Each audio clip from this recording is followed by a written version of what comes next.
Have a little sync here. Good evening, everyone. Welcome to the Committee of the Whole meeting, March 11th at 6 o'clock. Welcome all here. I'll begin with call to order. Mayor Zabian, Present. Councillor Yonich, Here. Councillor Scott McLean has sent regrets, Madam Chair. Thank you. Councillor Remy. Here. A little sync here. Good evening, everyone. Welcome to the Committee of the Whole meeting, March 11th at 6 o'clock. Welcome all here. I'll begin with call to order. Mayor Zabian, Present. Councillor Yonich. Here. Councillor Scott McLean has sent regrets, Madam Chair. Thank you. Councillor Remy. Here. Good evening, everyone. Welcome to the Committee of the Whole meeting. Here. Read that. Let's try that again. Okay, I think everyone got that for the third time, so I think we'll be good to start. So if we want to start with call to order, please. Mayor Zabian, Present. Councillor Yonich, Here. Councillor Scott McLean has sent regrets, Madam Chair. Thank you. Councillor Remy. Here. Councillor Whedon, Present. Deputy Mayor Francis, Here. Councillor Bob Morton, Present. Councillor Larry Pinch, Present. Councillor Paul Morton, Present. Councillor John Smith, Present. Councillor Bonnie Smith, Here. Councillor Ivy. Present. Thank you, Clerk Snare. We have a large crowd tonight, so I just want to make a couple announcements, and then I just want, if there is a fire alarm, there's 2 exits here. So everyone's to go out and fashionably order. There's a muster station at the back, and I will have Councillor Yonish, check the washrooms and make sure everyone's out if you don't mind. So appreciate that. We acknowledged West Hants Regional Municipality as Mi'kma'ki, the ancestral and unceded territory of the Mi'kmaq people. This land is governed by the treaties of peace and friendship signed in 1726. West Hants Regional Municipality recognized we are all treaty people and have responsibilities to this land and each other. West Hants Regional Municipality also recognizes African Nova Scotian are distinct people whose history, legacies, and contributions have enriched that part of Mi'kma'ki, known as Nova Scotia, for over 400 years. As well as council and as I chair are committed to ensuring this meeting and its participants conduct themselves in a respectful and professional manner as outlined in the municipality's municipal code of conduct. Meeting presenters, staff, and the public are expected to conduct themselves in an equally respectful manner at all times the meeting is being conducted. I thank you all in advance for your commitment to these important meeting principles.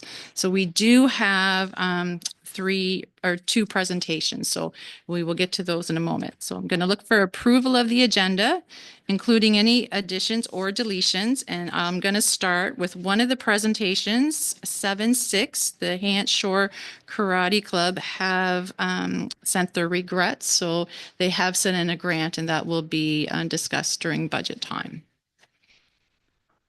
Any other additions or deletions? Seeing none, I'll go to the dashboard items. Is there any questions on the information log, dangerous or unsightly? Seeing none, I will ask for an approval of the agenda, please. So moved, Chair. Second. Thank you. Moved by Mayor Zabian, seconded by Councillor Larry Pinch. I'll have Clerk Snare pull that up for a vote, please.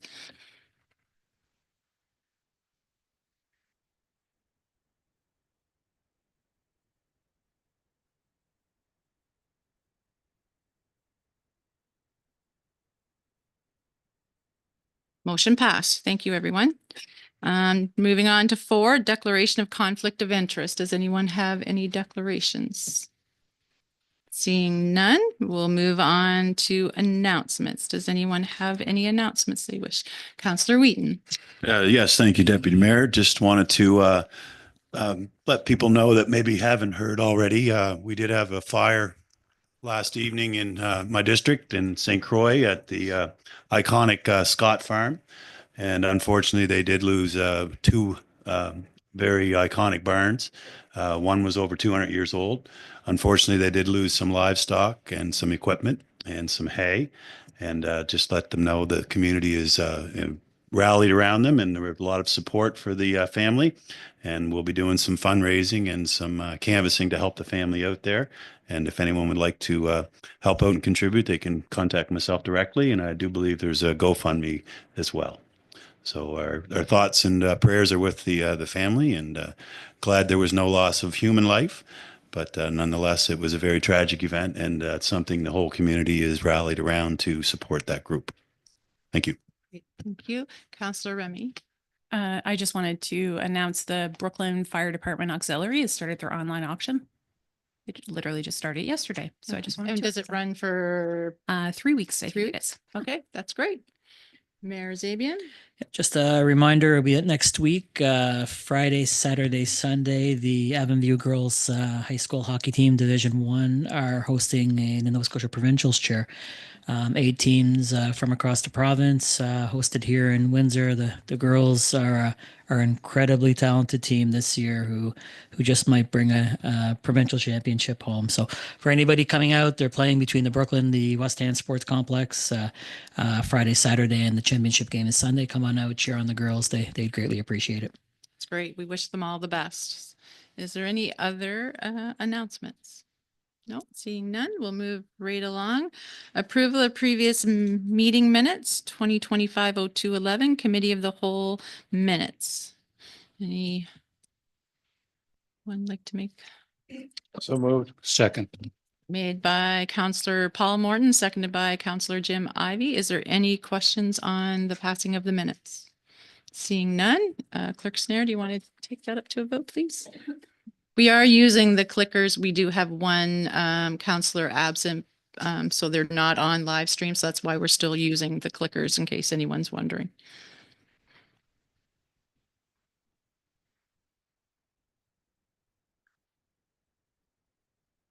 Motion carried. That's great. So we're going to move right into presentations. Our first one is 9 Lives Cat Rescue. So I unfortunately do not have a contact who is doing that. So we'll ask you ladies to come front and sit on either side. Turn the mic on and please introduce yourselves. You can each go on a side or you can go together, whatever you're comfortable with. And just so you know, we do have a couple presentations, so we are going to allow 15 minutes and then so we can get through your presentation and questions as well. Okay. And if you can just turn your mic on there. Perfect. Thank you.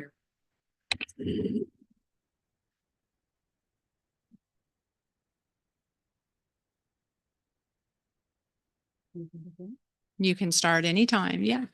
Good evening, Mr. Mayor, CAO, and councillors. Thank you for this opportunity to speak with you today.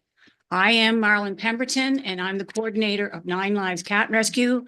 I've been doing this for approximately 10 years. And I have with me. My name is Eileen Bootler. I've been with 9 Lives for about 2.5, 3 years now. I probably have about 5 years rescue experience before that. I do our adoptions. I do a lot of trapping for 9 Lives, as well as manage our social media page on Facebook. Our organization has been in operation since 2016 as 9 Lives Cat Rescue. Before that, Dr. Sue Walker was the sole, I don't know what you call her. She was the beginner of all of what's happening with feral cats and domesticated cats here in Hants County. She saw a purpose that there was no help for these poor animals.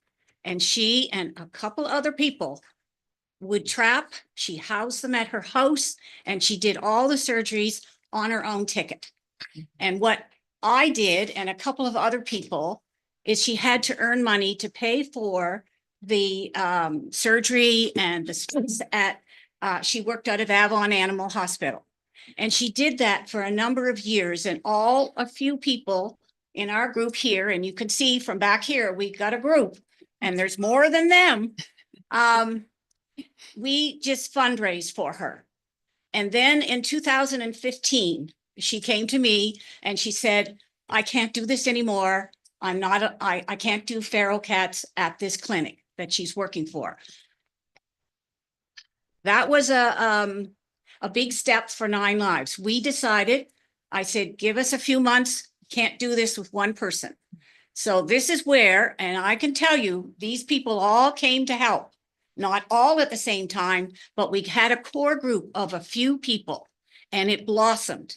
And when you look at our statistics and the things that you see that we have accomplished, it is totally amazing what Dr. Sue Walker started. And now we need help from you. So we will go on from there. So our mandate from Nine Lives Cat Rescue is to help as many feral stray cats and kittens so that we can ultimately decrease the feral cat population. So we had a few, some of the pictures that you saw come up there. If you go back just a few slides, so There we are. just to bring our attention to the bottom, and we're just gonna touch on a few. So this was a kitten that was trapped at a farm in Falmouth. It was a colony of about 20 to 25 feral cats. This was last summer. This is about an 8-week-old kitten full of upper respiratory infection. This kitten now has since received veterinary care. It's been adopted, but this is the reality that these cats face outside who don't receive any veterinary intervention. Next slide. So this top right, sorry, you have two? Oh, no, that's all right. These are just pictures of ferals that have been taken over time. And you see the one cat there with one eye. When we went to help him, he needed an eye removed. If we had not done this, he probably wouldn't have been able to see at all eventually. So we just don't fix them and put them back out there. If there's something medical wrong with them, Nine Lives will do it to the best of our ability. So that is amazing to me that we can do this, but we desperately need your help. Next. Now up in the right-hand corner, you see a cat down in a hole. That is a cat that's in a window well, and she's going to have babies. And this is what they do. They find a place that they think no one will find them. And we've had them in wood piles, under bushes that have a lot of thorns because they can get in and out and their enemies can't. In cars, up inside. We have found them in so many places. All right, next. So the bottom left picture here, this actually isn't from Nine Lives. It's from a rescue in California, but this is what a managed colony would look like. All of these cats have received proper vet care. They're all fixed. They're not adding to the population, and they have what we call a caretaker. So somebody who is actually feeding them and, you know, who will watch the colony for any signs of disease or injury. Okay, next slide. So we're going to go into what are feral cats. Feral is a term that we hear every day that is always misunderstood. It means unsocialized, okay? Feral cats are not owned cats. They live outdoors, and because they're not socialized to humans, it means that they're usually not candidates to be adopted into a home. How do we get feral cats? So it's a direct result of people who have domestic cats that let their cats outside. They're not spayed and neutered. Those cats are then reproducing with other strays or other ferals. Bottom line is, if the kittens are born outside, which a lot of the times they are, if they're not trapped and brought inside and introduced to humans, then they grow up as feral. And unless they are trapped down the road and brought in through a rescue like us, they'll remain feral for the rest of their lives. And There's a misunderstanding that feral cats are vicious, but they're not. They're terrified of humans. A lot of the times you'll see them, you know, growl and hiss, but it's because they don't know what we are. So they're more scared of us than we are of them. They tend to live in groups, which we call colonies. And usually that colony is centered around some type of food source. The last sentence is cut off there, but what it says is the life expectancy for a feral cat, if they're not vetted, is usually 5 years. Next slide. Let's see quickly. What is the difference between a feral and a domesticated cat? Some of you may have your own cats, and they are loved, they are fed, they get all the attention in the world. Ferals do not. They are, as she said, they are more scared of you than you are than you are of them. They live in abandoned buildings and sheds, tires, barrels, wherever they can find a shelter. Most of them have no protection from the extreme cold. We have seen ferals with their ears that have been frostbit, tails frostbitten, no skin, no fur on the back of their tail, and even their feet. It is a terrible life when there's no protection for them. And then in the summertime, it's the heat. And they are parasites. They have ticks, fleas, you name it. Their life is not great. Next slide. So what is a feral colony? So typically in an urban residential area such as Hansport or Windsor, you'll find a colony of about 2 to 10 cats. When you go further out, which is the areas that we are getting a lot of calls for, which is the rural farm industrial areas, you'll see colonies of up to 10 to 20, 30, 75 to 100 cats. It gets out of hand extremely quick. So as we already said, a feral colony is a group of unknown cats that live outdoors. They typically stay in the same location, and that location is around a food source. Now that food source could be a dumpster. It could be an actual dump if there's a composting site. If they're lucky enough to have a what we call a caretaker, somebody to actually feed them, that would be a food source as well. But a lot of feral cats don't have that managed colony. Next slide. So what is TNR? TNR is something that 9 Lives does a lot of. It stands for trap, neuter, return. So it's the most responsible and humane method in order to care for and help decrease the feral cat population. What TNR looks like is you have volunteers who will go out and they will humanely trap the feral cats. They're then taken to a vet where they're vaccinated, they're spayed and neutered so that they can't reproduce anymore. If there's any injuries or illnesses that can be treated, we treat them, we let them recover, and then we return them back to their colony, which is the location that they're trapped, okay? Aside from wanting to decrease the population, when you spay and neuter a feral cat, even if it goes for your own domestic cats, you either drastically decrease, if not eliminate, certain types of cancer. So you are improving the quality of life for these cats who are not candidates to be adopted inside a home. And you're also helping to decrease the feral cat population, which is also ending the suffering. Next slide. Local vets costs. We took two local vets, Cornwallis Vets and Avon Animal. This is what it would cost you to take your cat to a vet. It's a lot of money, but 9 Lives has a connection with another vet that mostly every single week they will do 5 to 10 cats for 9 Lives, and we could fill it every week if we had the cats to do it. This is why, and our cost for 9 Lives at this particular vet is $225. But that does not include any antibiotics, anything for injuries. That's just plain surgery. We pay the extra for flea and worm. Somebody will say, why would you bother to deflea and deworm? Well, I know you can't catch them and do it all the time, but at least for a certain period of time, they will have some relief from the parasites. The main thing to take away from this slide is that we get people calling us, messaging through our Facebook, wanting to utilize our low-cost spay and neuter services for their own domestic cat, because these prices are unaffordable for a lot of people. Okay, so there's no way, if people can't afford these prices for their own domestic cats, nobody is paying these prices to fix a feral cat that they don't own, that is outside, that they can't touch. It's unrealistic. So this is why our TNR program through 9 Lives is so important. Next slide. So some of our feral cat statistics for 2024.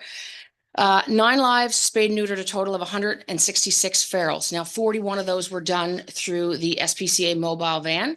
If you don't know what that is, it's exactly what it sounds. It's a small van with a surgery room in the back. The SPCA supplies a vet and a vet technician. And basically the cats, the trapping is still all done by us. They just provide the veterinary service. And the cats go through basically as an assembly line.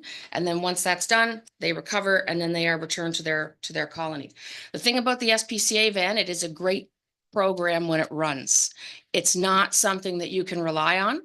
So those 41 cats was not a direct cost for 9 Lives, but the other remaining 125 cats were. So as Marlon stated, our cost is $220, and that's to spay or neuter. The cat will receive its first vaccine and it's parasite treated. So if you do 220 times 125, Our cost last year for ferals was $27,500. And again, this doesn't take into account any illnesses or injuries that can be treated. We do ask for donations. However, we very rarely get them. Usually we'll see them in the amount of maybe $40 to $50. Again, it's not common. I'd probably say about once in 30, 35 cats, we will actually get somebody who has offered to front the whole cost of the surgery, the full 220. But that's once in a blue moon. It very rarely happens. And I must also say that the we gotta hurry. SPCA in the past, their van ran 4 to 5 times for 9 lives, just for 9 lives, once a month. Now it's down to 2 to 3 times. And they were taking back then 20 to 25 cats per surgery day. Now it's not. Next slide. Next slide. So this picture here, oh, no, next one, sorry. So this picture here really sums up the reason why we're here today. And people don't see it because they don't understand the numbers. So if you start out with one unfixed female cat, she typically has 3 litters a year. The average number of kittens in that litter is 4. So after 1 year, you've got 12 kittens, which are all of her offspring. And people don't realize that kittens start reproducing as early as 4 to 4.5 months old. So essentially it's kittens having kittens, babies having babies. After 2 years, that number 12 goes to 144 cats. So now you've got 144 of her offspring that are all producing. After 3 years, that number is over 1,700. And after 4 years, that number is over 20,000, which is why we get calls weekly, if not daily. And we do this 12 months out of the year. There's not really any slowing down for us. And this chart pretty much sums all that up. Next slide. It is our understanding that before amalgamation, the West Hants Council allotted a budget funds for a feral cat program through Dr. Sue Walker at Avalon Animal, successfully reducing unwanted litters. Since its discontinuation, the royal cat population has grown significantly, with people abandoning pregnant cats, unfixed domesticated cats on royal farm properties, hoping they will survive. Many of them don't. Many of these cats struggle, leading to increased suffering and further population growth. You have no idea how many people we get. We are requesting annual funding between 5,000 to 10,000 to reinstate this vital program, that we would ask that this be a reoccurring each year as it was allotted to Dr. Sue Walker. Let's be their voice, please. Great. Thank you, ladies. Great presentation. So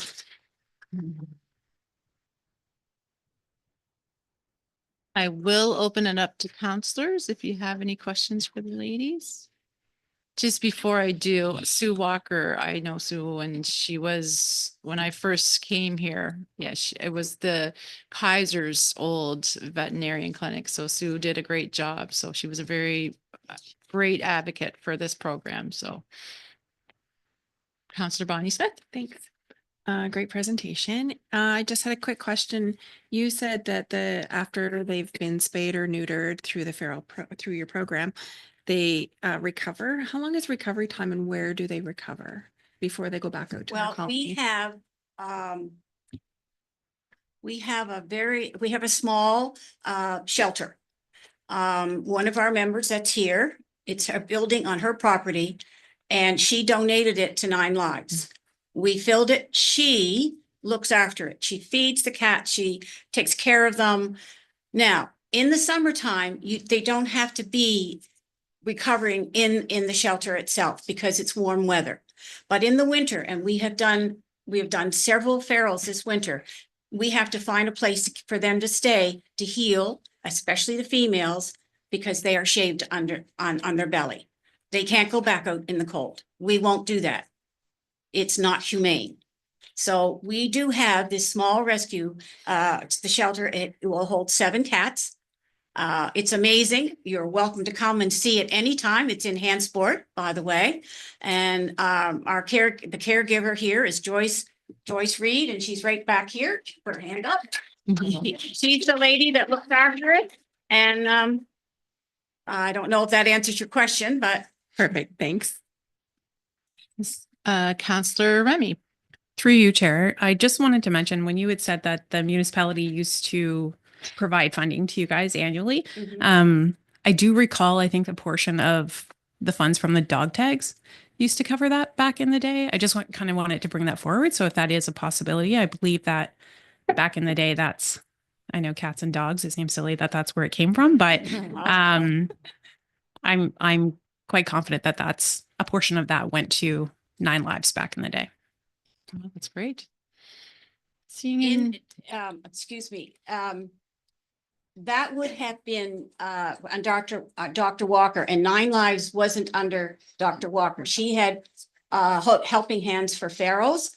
And when we tried to use that name, there was already a Helping Hands for Ferals in Nova Scotia. So there had to be another, a charity number, and the name was changed. So just wanted to let you know. Yeah, and I do apologize because I do remember, and actually I remember talking to you guys when the name change was happening. Yeah.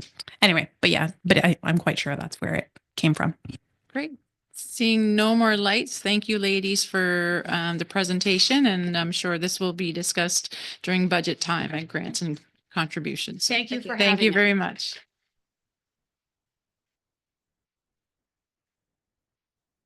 We will now move on to Avon River Days Committee, and Lisa, I'll ask you to introduce yourself. You probably don't need any introduction, but well,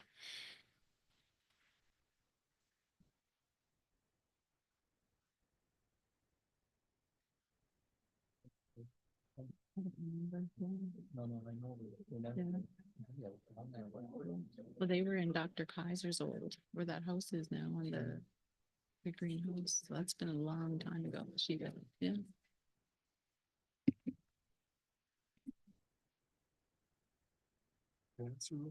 They ruled, yeah. We lost all of our audience. Well, you know, Avon River Days has previously been told that we are small and mighty, so we can be small and mighty today too. Good evening, Chair, Mayor Zabian, CAO Phillips, and all councillors present. Thank you all so much for giving us an opportunity to speak to you today. My name is Lisa Bland, and I think everybody at the table knows me, but I am chair for Avon River Days. So I'm going to introduce our society tonight, our aims, our request, and our plans for 2025. And then hopefully I'll have some time at the end for some questions. Next slide, please. So Avon River Days Society was reformed by our small group of volunteers in 2023. This started from conversations and a need that we recognized for a return to a summertime festival. COVID sort of put a damper on it, and prior to that, Avon River Days existed for a little bit. Then it was Summerfest, I believe, before that, and then Sam Slick Days, as you all know. So we wanted to see a return to a summertime festival. A lot of us have core memories that sort of reaffirmed our love for West Hants through that festival.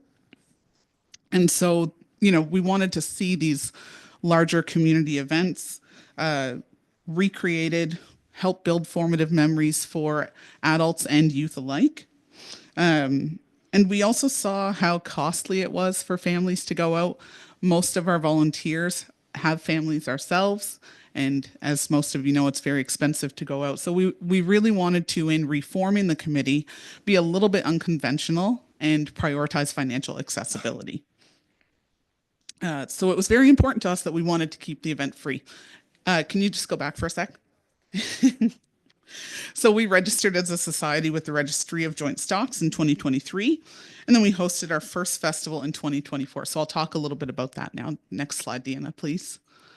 So our first festival was a huge success. I think more of a success than even our tiny committee had anticipated. We had an estimate of over 4,000 attendees over the course of a 4-day weekend. Weather made it a little longer than we planned. It was very well received by community. You know, going into it, I think we had a lot of doubts of how successful a small group of us could be. But I tell you, when you have a powerful group of women behind you, you can get a lot done. We had very positive feedback from community members, from families, from our businesses, and those who were engaged as sponsors and participants at events.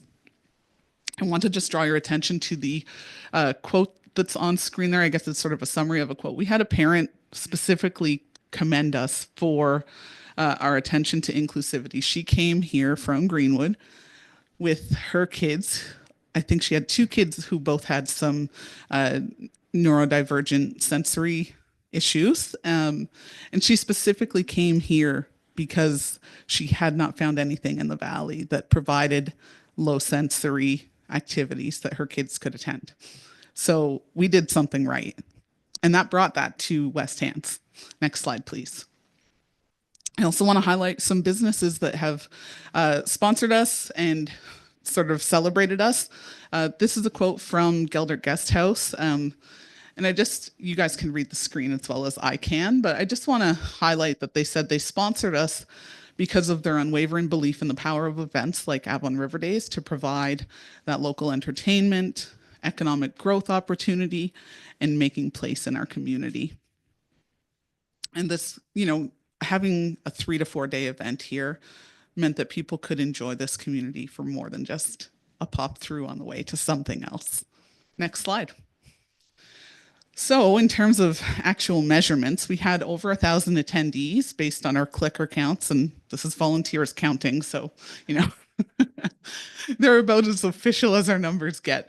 But we had a Friday night kickoff party with close to 1,000 attendees. Our kids carnival had lineups the whole morning with 500 plus kids at that carnival. And I think at one point I even saw our member of parliament for the area on top of the rock wall. And then at our fireworks finale, we had 3,000 to 4,000 attendees at that. And it was a really good show, in part because of support from West Hants Municipality. Over the course of the weekend, restaurants were busy throughout, often with waits to get tables.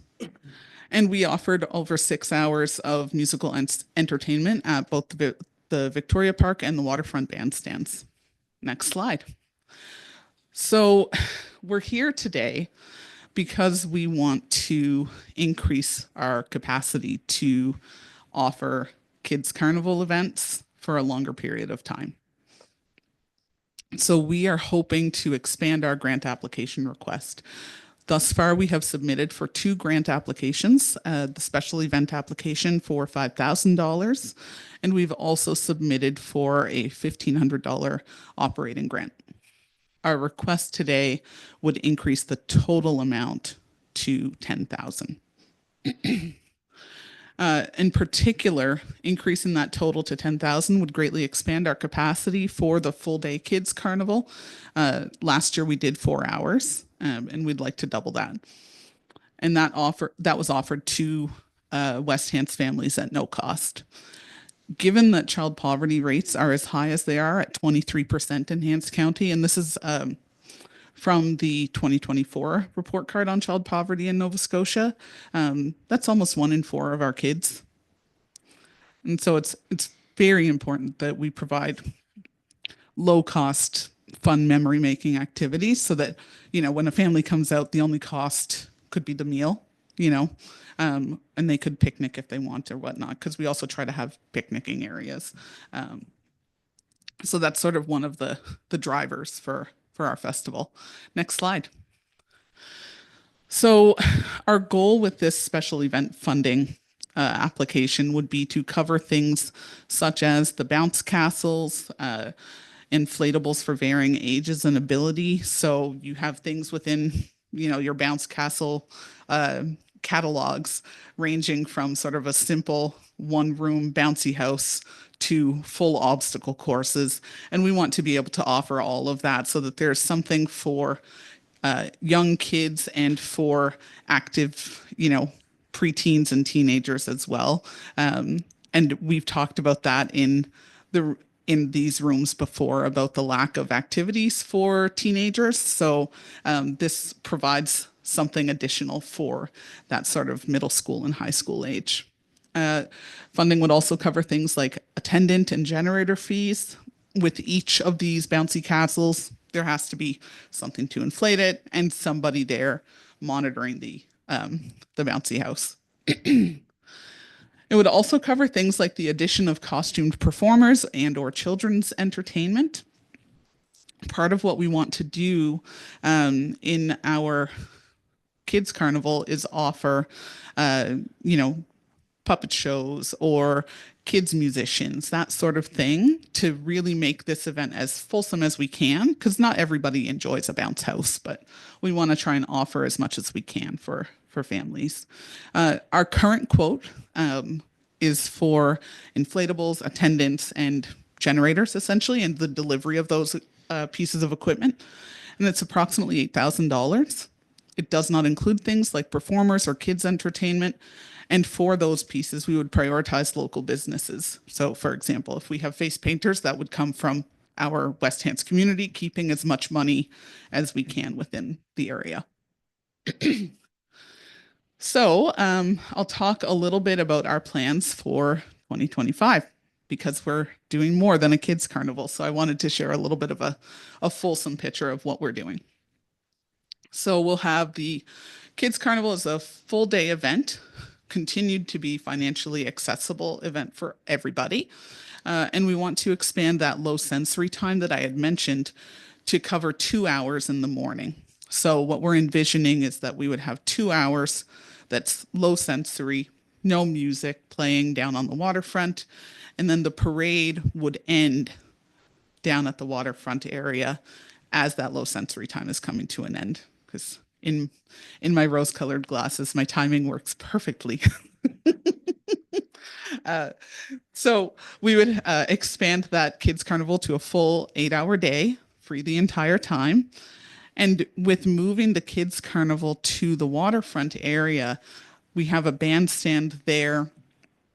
We would be able to have some of our vendors for food and our local artisans there, creating space where kids get to play, families have some food, some musical entertainment throughout the day, so that it's sort of a bigger event for everybody who's attending. We also would add additional bandstand performances. So Saturday we would have them during the kids carnival, and on the Sunday we want to have some prior to the fireworks. So at present we have Tyler Salzman booked for the Sunday evening. So we'll have a good show on Sunday night rather, before the fireworks. We'd also like to encourage additional West Hants communities to host events within the Avon River Days umbrella. This was something that worked really well last year, and we had some events in the Avondale community. Some of the events that we had planned in Hantsport were rained out, unfortunately, but we hope to see more communities that are connected by the Avon River involved, so that there's stuff happening throughout the West Hants region, providing sort of something for everybody to do. Okay, next slide. So as I alluded to with the change of location for the kids carnival, we're going to concentrate on society hosted events down at the waterfront, at Fort Edward National Historic Site, the exhibition grounds for things like the car show and the tug of war, and the West Hants Sports Complex. One of the things that was very successful last year was the barn dance, and we're actually growing out of the space we used last year. So we were very excited to book the West Hants Sports Complex and rebrand our barn dance to Rock the Rink. This will be the first time that there's been an event like this in the sports complex. And we're proudly hosting Joel Plaskett and the Emergency and Said, Marty, and Dave. And for those of you who don't know Said, Marty, and Dave, Said is from this area. Lives in the Valley now, but is from this area and has ties to the historic Black community of Windsor Plains. So we want to also continue our ongoing involvement in year-round community events. This weekend, we were at Winter Thing for 4 hours, giving out hot chocolate. And we hope to continue to do that. We've been involved in Winter Carnival, volunteer fairs, Easter egg hunts with the municipality, and Halloween as well. And so we want to keep doing that. So I just, at this time, I'd like to ask those in the room that are on the committee to stand for a second and just, I want to just thank them for being here. So we have Carrie, my vice chair, and then we have Elaine, Sharon, Tasha, Tammy, and Kirsty. So we have 7 of 9 of our committee members here tonight. So I'll leave it there and turn it back to you, Chair, for questions. Thank you, Lisa. Great presentation, and thanks to everyone that come out tonight in support of you. So I'll turn it over. Is there any questions now from council? First. And Mayor Zabian. I think it's great what you guys have accomplished in a quick period of time, Lisa and crew. Um, I was saying I was giddy last year when I was at the parade and previous to the parade, it was just the little event before and the bounce castles how you had him set up in Elmcroft Park there. Holy smokes! Like it when you have events for kids and families and it's free and it's inclusive for anybody you can come, like there's no barriers. And you guys hit a home run. The 4-day, like spanning it over multiple days, that's always been an Achilles heel of mine, saying it's an afternoon event and people are coming, they're gone, and boom, like it's good for that 2 hours, but 4 days, like it's amazing. So no, kudos to you guys. It'd be a great investment if council goes that way, and no, 10 thumbs up. Great. Anyone else with any questions? Seeing no lights, thank you, Lisa. And again, it'll be discussed at our budget deliberations for grants. Thank you for coming. Okay, we're going to move right along to unfinished business. 8A, Windsor Community Center Structural Assessment Recommendation Report, Manager Bennett and Director Keogh.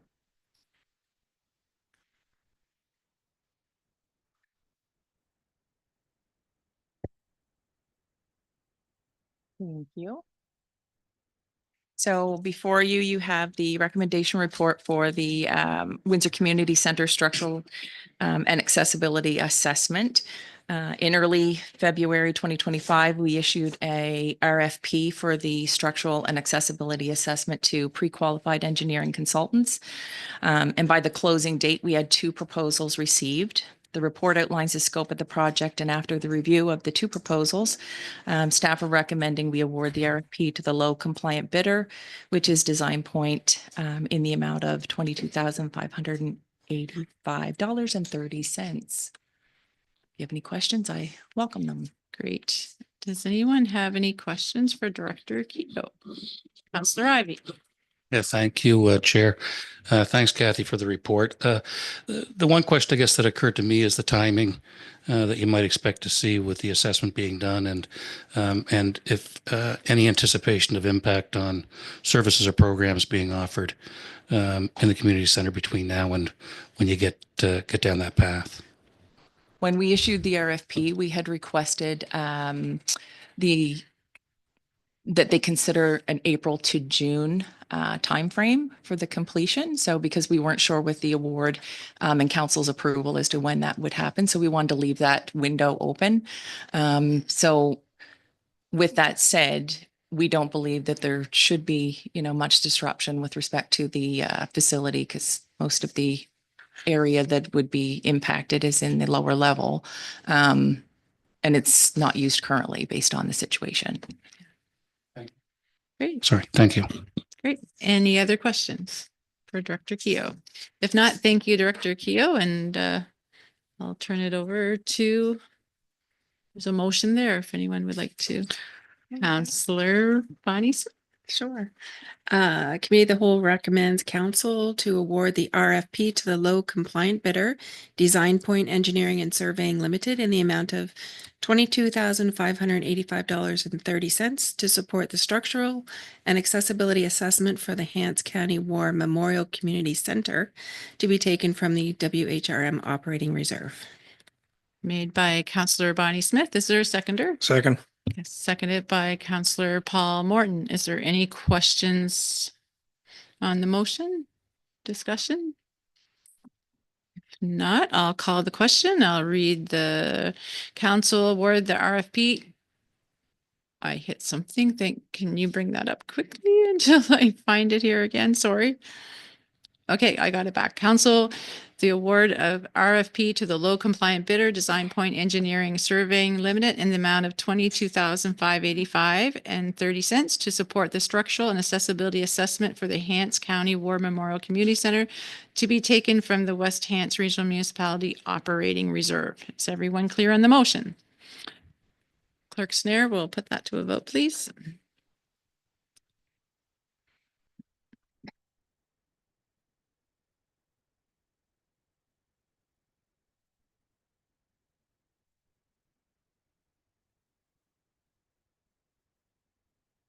Motion carried.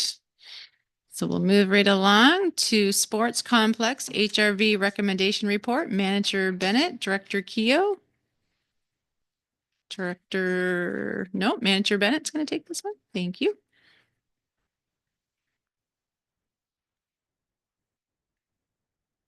Good evening, Mayor and Council. In front of you, you'll see the recommendation report being presented to you this evening on behalf of the Community Development Department. We'd like to recommend Council approve the award of tender WHRM CD 2412 RFP to Maritime Pressure Works Limited for the dehumidification system upgrades at the West Hand Sports Complex in the amount of $103,587 plus 25% contingency and applicable taxes to be taken from the Canada Community Building Fund. Thank you. Is there any questions for Manager Bennett? Counselor Jim Ivey. Thank you, Chair. Thank you, Kevin, for the information on the HRV system for the sports complex. Just a couple of questions. Is this because we've had a degradation of what was already there, or is this an enhancement to what is there to have it function better? Can you just give us a bit of an education on that? Yeah, so when they originally designed the system in the sports complex, it included this unit within the engineering plan. It was removed at that part of the build as I think maybe possibly a cost-cutting measure. We're looking to put the system back in place because we've experienced over the last 4 years some issues with the dehumidification system as it currently operates. What this system, the HRV unit, will do is it'll remove a lot of the excess heat that is coming from the building. It'll remove it and put it back in through the building drier and cooler. So there might be some questions about, does this provide us the ability to cool the building? And in some ways in the off season, it can. I want to urge everybody, it's not going to create an air conditioned environment, but it will provide the ability to circulate cooler air. Okay, thank you. And the other question that I have is as it relates to the quote that we received, and I appreciate that we've built in contingency that is greater than normal for an estimate such as this. So I end up sort of making a bit of an assumption here because it's a Canadian company that's won the bid based out of Amherst with other maritime locations, but I have to guess that it's the equipment that might be coming from the States. Is that correct? Can you just give us an education on who the equipment supplier is and just what component of the total price of, I think the bid was about 99,000 and change for the total bid. How much of that is the equipment versus the other components of the bid? Yeah, so you're correct. The 25% contingency comes from the possibility of a tariff applied to the actual core.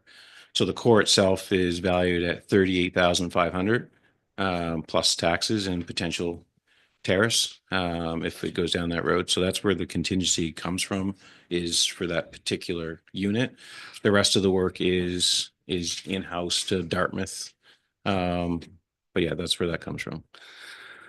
So the only, because I support us getting the proper equipment here, but we're allocating a contingency of 25,000, which is based on the total bid, which doesn't include other costs, I guess, for staffing and employment without going through the total breakout of their bid. But if their bid involves equipment coming in from the States, 25% of that would be 10, not 25. Am I missing something on that, or can you guide me to get past that? I probably am not in a position to guide you through the $25,896.75 number and where it came from.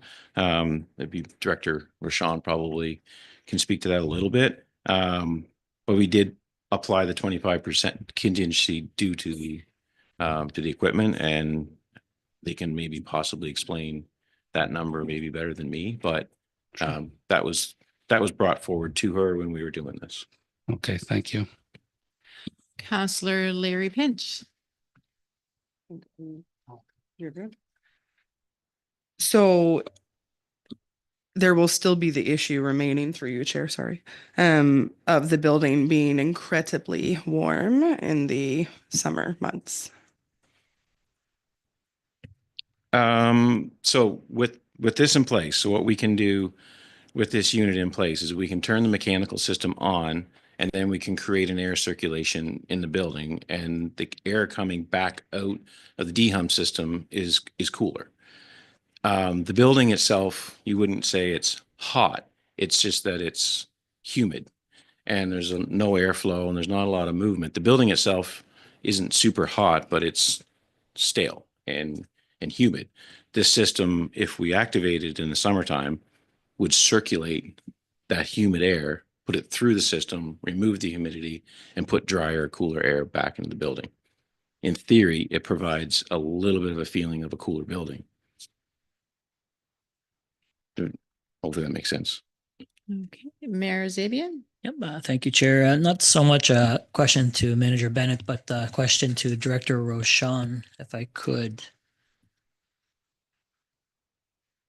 Just as Manager Bennett, every suggestion that you have made on the complex has worked out perfect, from the sound panels to everything. No, we sometimes council, we don't show the appreciation for the little things that are suggested that do come to council, and it does make a difference in the overall usability of the rink. So the ones that you have made to this point have been home runs, in my opinion, anyways. But on the, because it's over budget, obviously, by quite a large amount, and Canada Community Building Fund, which doesn't affect the actual tax rate, but it is a reserve account that we do dip into for other projects such as infrastructure, et cetera. But can you give us the amount of balance on that fund, Director Roshan, or?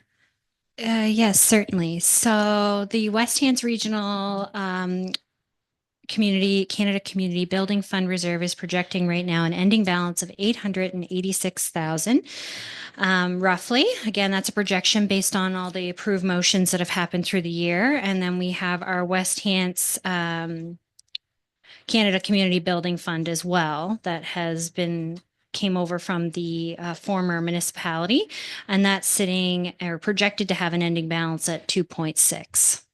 And that fund is allocated for West Hants, the old geographic area. Yep. Okay.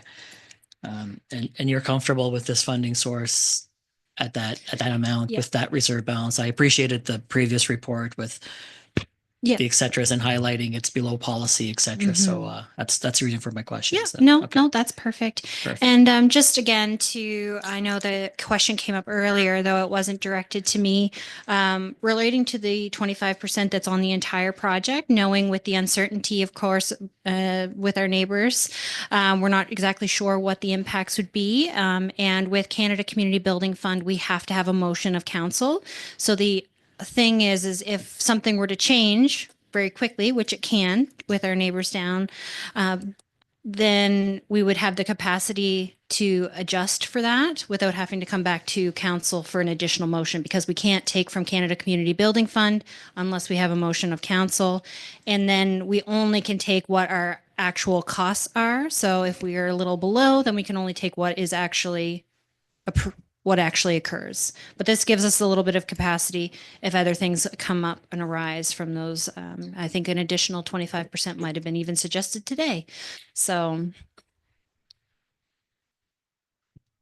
And that's good.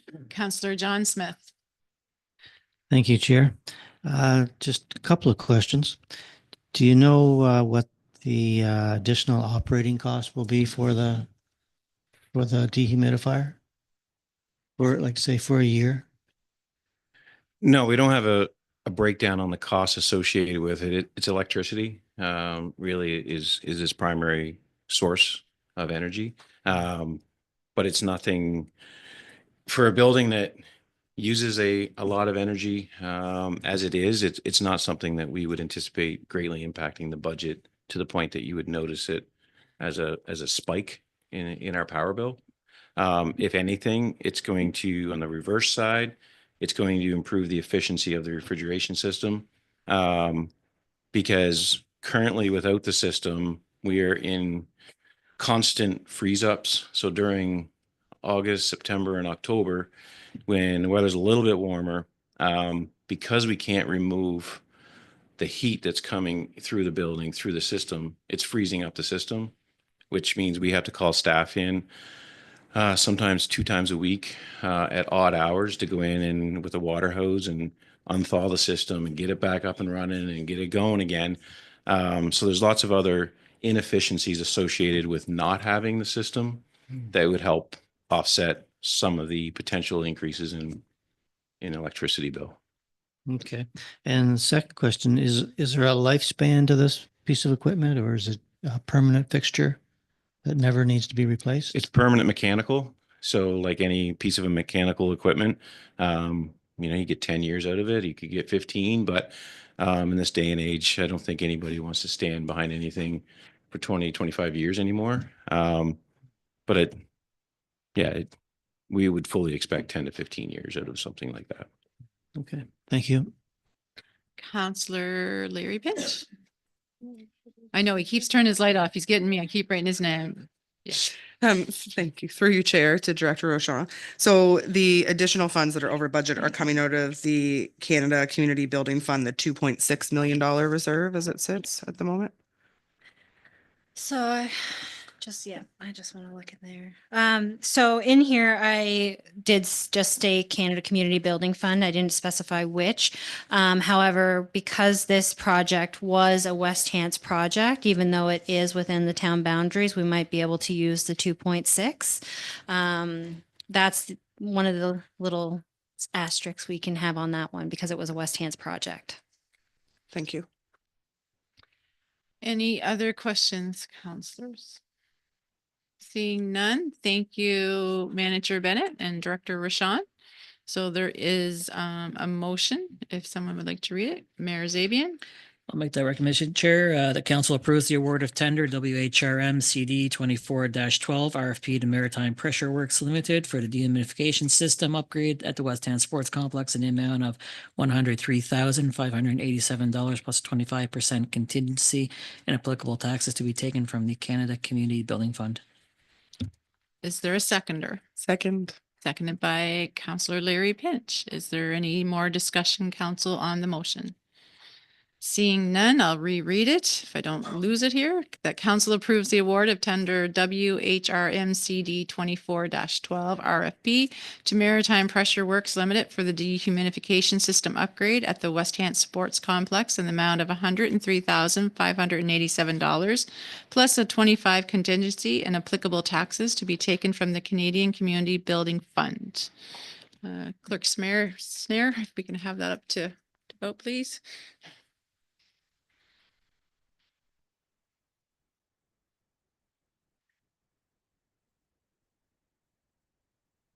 Motion carried, 1 nay. Counselor Ivey. So we'll move right along. 8C, supporting AVRL Board Recommendation Report. Counselor Remy. Hopefully everybody had an opportunity to read the report. I did speak about it a little bit at council a couple weeks ago.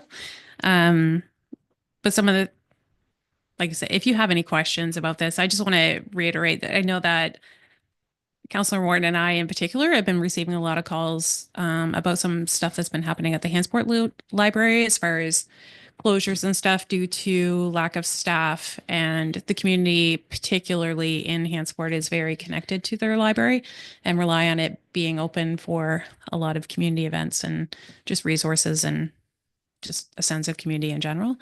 Anyway, I just want to reiterate that since 2009, provincial funding for libraries has only increased by 10%. Which clearly, as we all know, doesn't keep up with inflation or any of those types of things. It's had impact on services, staff cuts, reduced programming. The programming has actually decreased by 50%, and that's straight across all 11 branches. Frequent closures, and it just really is raising concerns about the reliability of the library services. The provincial government has also approached libraries to provide some services on behalf of them. For example, like the COVID tests you were able to pick up at the library, and they approached them recently about some other initiatives that they just don't have the capacity to take on because they can barely do what they need to do on their regular basis. We did have an awesome presentation at the last library board meeting, and Davis Peer had reached out to different families and groups that come into the library to find out, like, what impact it has on them and what the library means to them and those types of things. There was one quote that somebody said, and it was, "The library is my connection to the community." There was a lot of, I should have put more stats in, so I apologize for that, but I can certainly provide them if you need me to. And yeah, anyway, so I think there was a letter that went around. It was on, I feel it was on a committee of the whole. I meant to write this down and I didn't. And we just kind of bypassed it. We just had it as part of correspondence.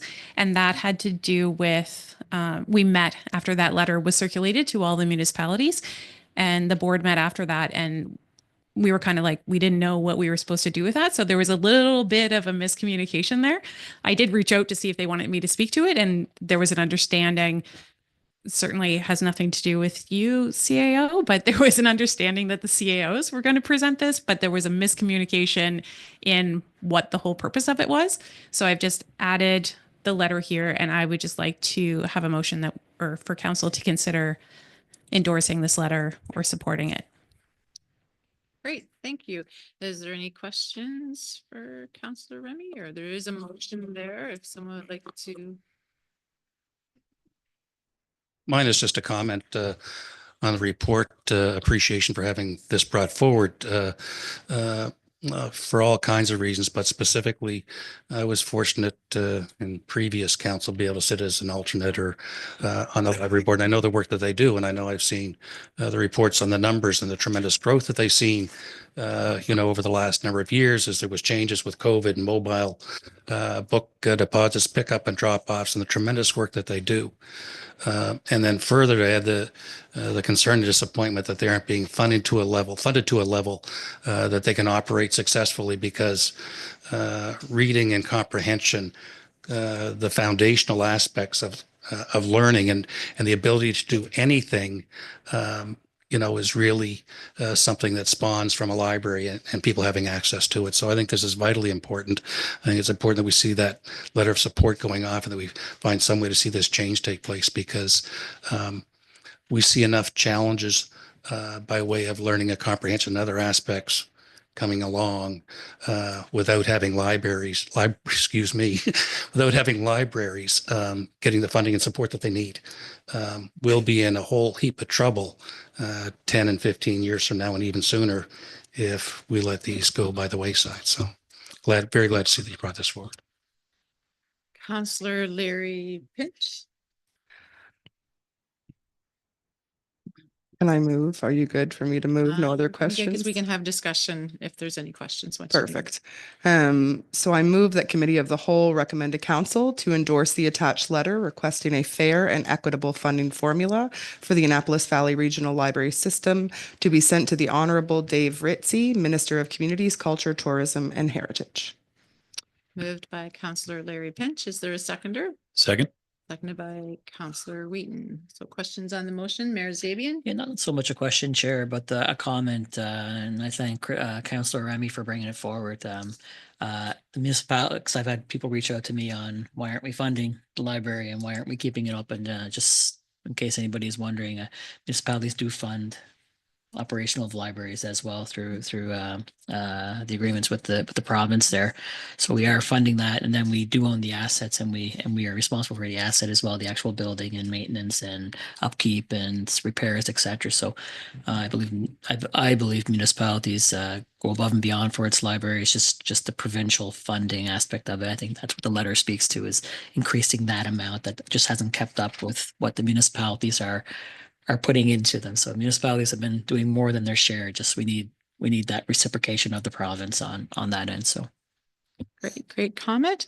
Any more questions? If not, I will read the motion again. Committee of the Whole recommend to Council to endorse the attached letter requesting a fair and equitable funding formula for the Annapolis Valley Regional Library System to be sent to the Honorable Dave Ritchie, Minister of Communities, Culture, Tourism, and Heritage. Clerk Snare, can we have that vote, please?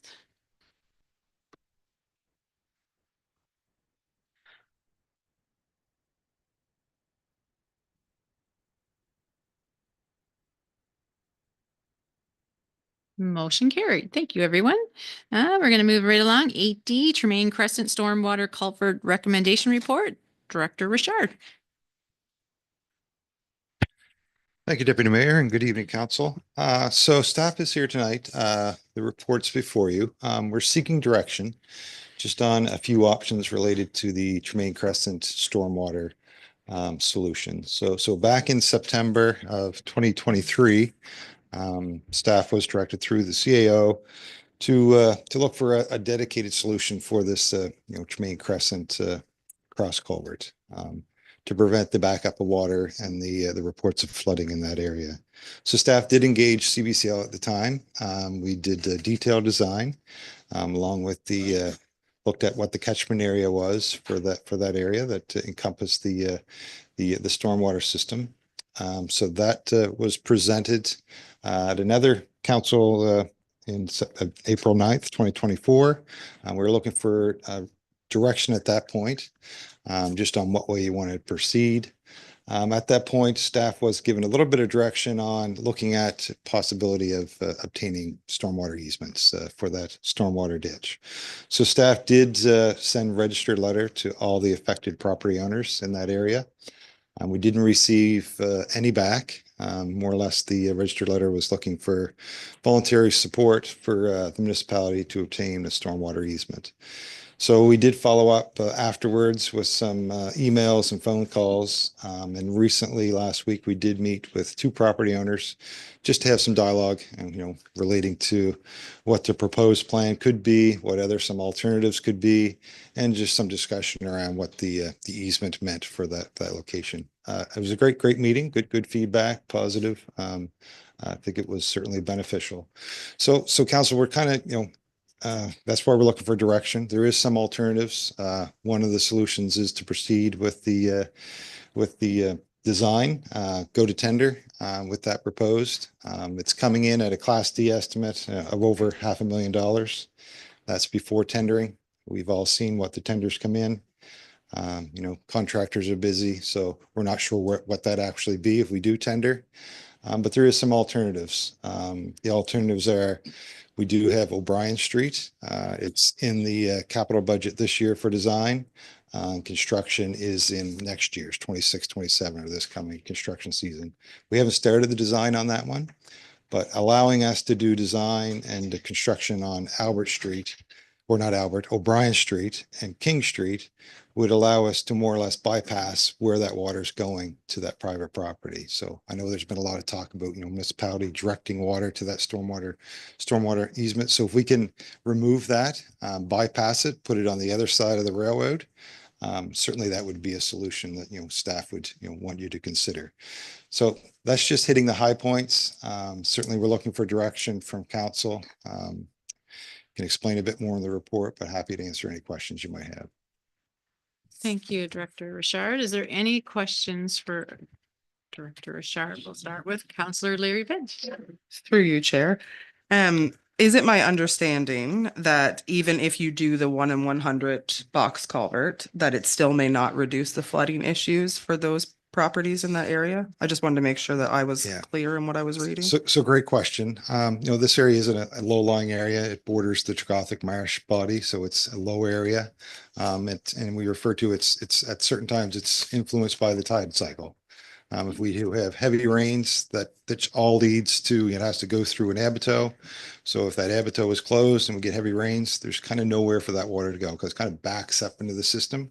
We're fortunate that we have a large catchment, Cotw marsh area that kind of holds some of that water, but the level is very low. So we've had, seen that water on the post side of that ditch structure high.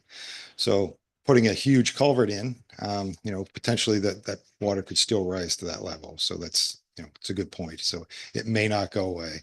Along with in the report, and, I think it's important to mention that, the water is getting in through some of these residents through some issues through foundations. That's been identified. Perimeter drains are connected to the ditch. So I think it's important to mention those things.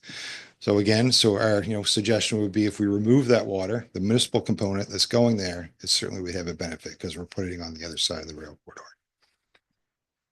Thank you. Councillor Bonnie Smith. Through your chair, just two quick questions. So, and I just want to make sure I understand this one right. So approximately $500,000, $500,000 to put in a very large box culvert that likely would be, can I use the word overkill, when the 5-year capital plan gets done and O'Brien's and King Street, the work gets done on O'Brien and King Streets, that's going to direct the water away from there. So that water won't be an issue that would require that large of a box culvert. Is that correct? Yes, through you, Deputy Mayor. Great. You picked that up in the report. So that's a great, so yes, essentially, if we remove a lot of the water from getting into this stormwater system, a lot is, private backyards, but a part of the one-way King Street, essentially from Wilson down, it rolls over, Quinn's flooring, it kind of all ends up in this area. King Street, essentially from College Road, kind of on the one side of the ditch, on the main side, ends up in this catchment area. So yeah, so if we do our design and construction on King and O'Brien, we remove that portion. The answer is yes. That large size culvert would be very oversized. So yes. Can I ask a quick? You follow-up certainly question? can. Okay. So, and I'm not what would staff's recommendation be for this? I'm waiting for that question since consolidation. Thank you. Yeah. So again, staff, we like to present, council with the proper, in the reports, as much information as we can. Certainly in the report, we're giving you 2 alternatives. Staff and the engineers have had a lot of discussion around this, and just the points that you raised, if we divert the water or bypass the water, certainly if these 2 projects go forward, O'Brien Street and King Street, then, my suggestion would be to go with the second, the motion wording that I've identified in the report to, do the projects, reduce that water. And again, we appreciate, the homeowners in the room. If we can reduce that water in his backyard, along with several other properties, to us, that would be, those are going to be expensive projects too. So to spend a fair bit of money on one cross culvert may be better spent on the 2 other projects. Great, thanks. Councillor John Smith. Thank you, Chair. So my question, a couple of questions. So it's around the water. How soon would the water be diverted so that it didn't go through Tremaine Crescent? The water from King and O'Brien that you were talking about. So It's part of a larger project, but sure. So through you, Deputy Mayor, first we need a detailed design. O'Brien Street's in the queue now for detailed design. So that usually takes, everyone's busy. We would like to say 6 months, we would have a detailed design. We get tender in the fall and have construction start in 2026. Most likely that could take a bit longer. But again, we try to push our design engineers. So theoretically, 1 to 2 years, we would have O'Brien Street, and then probably a year after that, because King Street, a portion of King Street, and King Street's phase, because King Street is a large section of roadway need to be done. That's phase. So King Street would be a portion, but the O'Brien piece, that's the largest piece. We can separate probably most likely College Road, some of it from King Street, that section along Quinn's, the one-way section. We would divert that water, more or less send it down O'Brien Street and across the railroad tracks, around where the old Walker's restaurant used to be in that location. So we're bypassing it. So again, 1 to 2 years ideally, but yeah, the market conditions and how busy everyone, I really can't give you much more an answer than that. so if you divert the water, it goes across the railroad track or under it. Is there a place for the water to go? It all ends up into Crothet Creek, along Centennial Drive. It flows through the Crothet Creek there, and it discharges, on the saltwater side, on the opposite side of Colonial Road. So where the ultimate discharge point is. Okay, thanks. Mayor Zabian. Okay, let's, okay. Counselor Kayla Finch.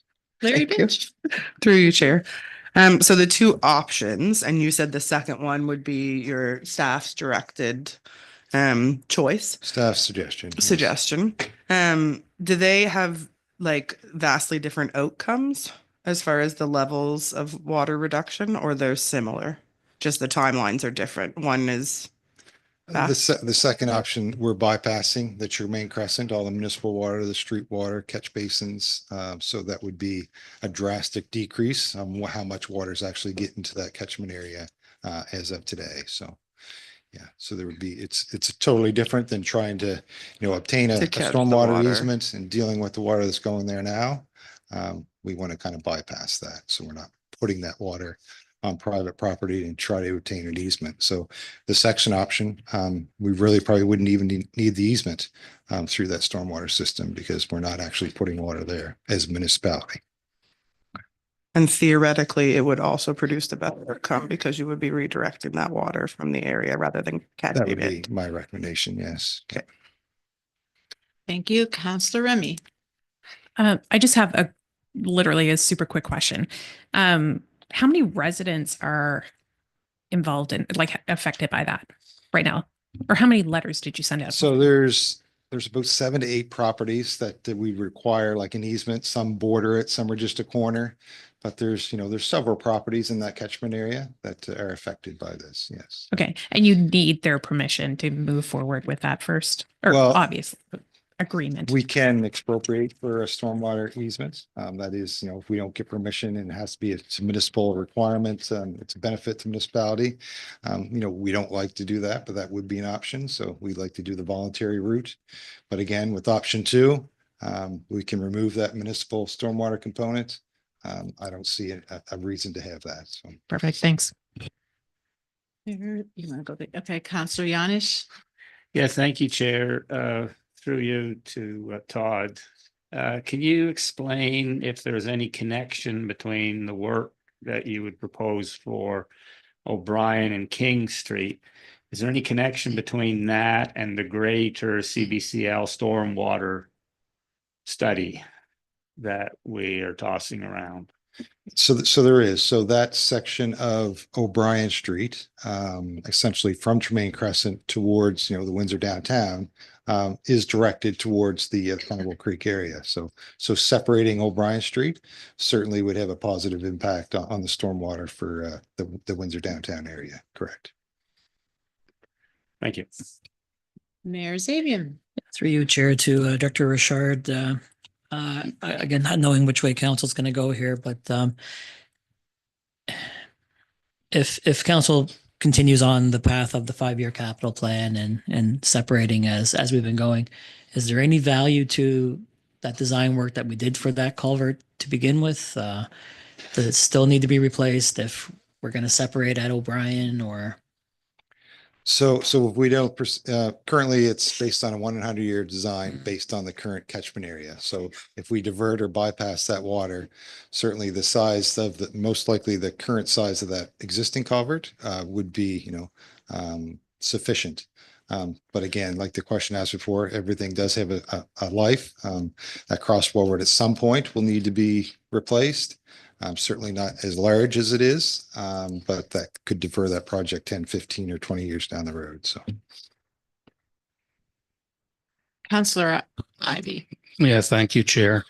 And I thank everybody actually for the questions already. It really helps to lighten the load on some of this. I know, by way of background, this started back with the same 2021 flooding situation that we had that triggered the discussions that we've had on Stannis Street. Same time, this same location. Flooding, and the water that's flooding on this property is property that can't get into our system because the system is overwhelmed.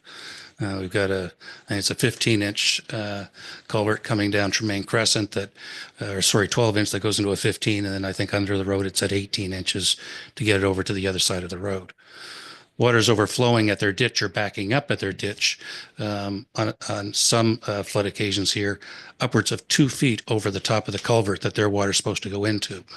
And that's going up over the curb and across the street and into the neighbor's backyard across the street. So it's significant with what's taking place in this ditch that cannot get the water out that then flows off to other people's properties.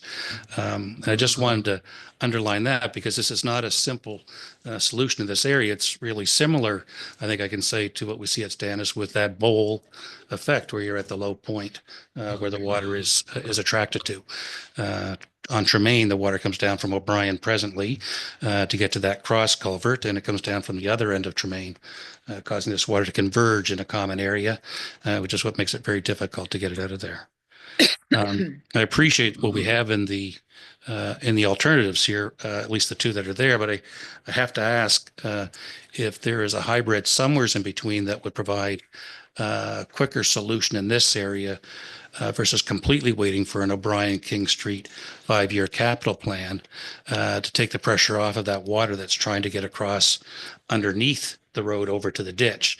Does the ability exist instead of going with what is about a 6 times current capacity of the 8-inch or the 18-inch, cross culvert that currently exists there, Director Richard? Does the ability exist to do something in between that would reduce the frequency of what's taking place with the backing up of flooding there now? I don't want to play, brainstorming engineering here. It's not my intent, but is there something in the middle? Sure. Through you, Deputy Mayor. Great questions. Couple of things there. So one was, I guess, we've been asked, we know, the system backs up in very heavy rain events. We calculate that based on what we refer to as a 1 in 100-year design event. Anything less, we're going to have the same issues. So we've requested that cross culvert based on to deal with a 1 in 100-year event, because that's when we're seeing the most water build out. So anything less than that is certainly going to be a still substantial construction project. And if we're all of a sudden spending that money and knowing that we're still going to have those issues, really that's something, I wouldn't recommend. I think we should, based on the design, if we're going with option 1, I think we need to design it for that. And then again, like the question was asked, and then once we separate O'Brien Street and King, that system will be oversized. But to answer your question, yes, we could come in there with something half the size, but we could still be faced with those problems tomorrow if we did that. I forget the other question that you kind of asked. Might have been related to your first part. Well, I was basically describing the situation and the convergence that you have with water coming down from O'Brien and Tremaine hitting that cross culvert. And the crux of the question was, is there an in-between ground if you were to do a parallel, cross culvert or something else to get water out of that immediate area before it gets to the cross culvert? Can you do a diagonal cut across the street with an extra pipe that would allow that ditch to free and clear up to get the water to the other side of the road? That isn't going to cost $500,000. That's an excavation. And is that feasible? Is that Sure. And that's essentially what was being done before. There wasn't much engineering behind it. They said, let's just put a culvert in there. It wasn't sized correctly. So that was some of the issues. So to do that again, I wouldn't sit well, but we have, what we have done is we have done some work in that downstream of that culvert. We've done some ditches. We've increased the size of the culverts going under the rail corridor. So we have seen some improvements there.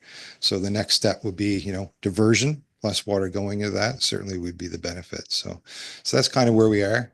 But again, at the whim of council, we certainly could go back and, come back to CBL and give us a, 1 in 20 or 1 in 50-year design culvert and size it correctly and tender that. But we're trying to size this to alleviate because it was I think the recommendation at the time, or the motion was quite specific, and that it was engage a dedicated effort to address and engineer a solution to resolve the ongoing flood issues occurring between the culvert at 335 Tremaine Crescent through to the cross culvert at approximately 369 Tremaine Crescent. So that was fairly specific, an engineered solution, and that's what we come back with. Absolutely, and it's appreciated. It's the timing, as you can imagine. These folks have had to re-outfit the lower level of their house on two of the major floods that we've had. They were fortunate last summer in that they didn't have that, but there is impacts happening there as well with other residents and neighbors. And so I guess where the challenge on this occurred a year ago is that the recommendation that we were talking about here initially was to convert this into a major drainage channel, putting more water down through this current channel and taking it to the other way. But I'm sensing that I'm hearing something completely different here now with the diversion over to the Martok Marsh. Am I?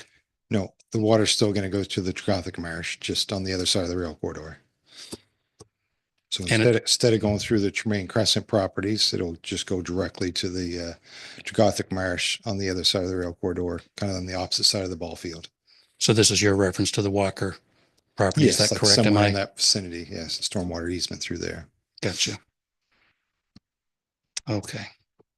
That's all I've got at the present time. I'm still challenged with the options that we have here. I appreciate the recommendation that you're giving, but it's not. It's certainly not within the timeframes that I hope for. Once I turn my light on, I'm just going to piggyback, Todd, on a question on Councillor Ivy.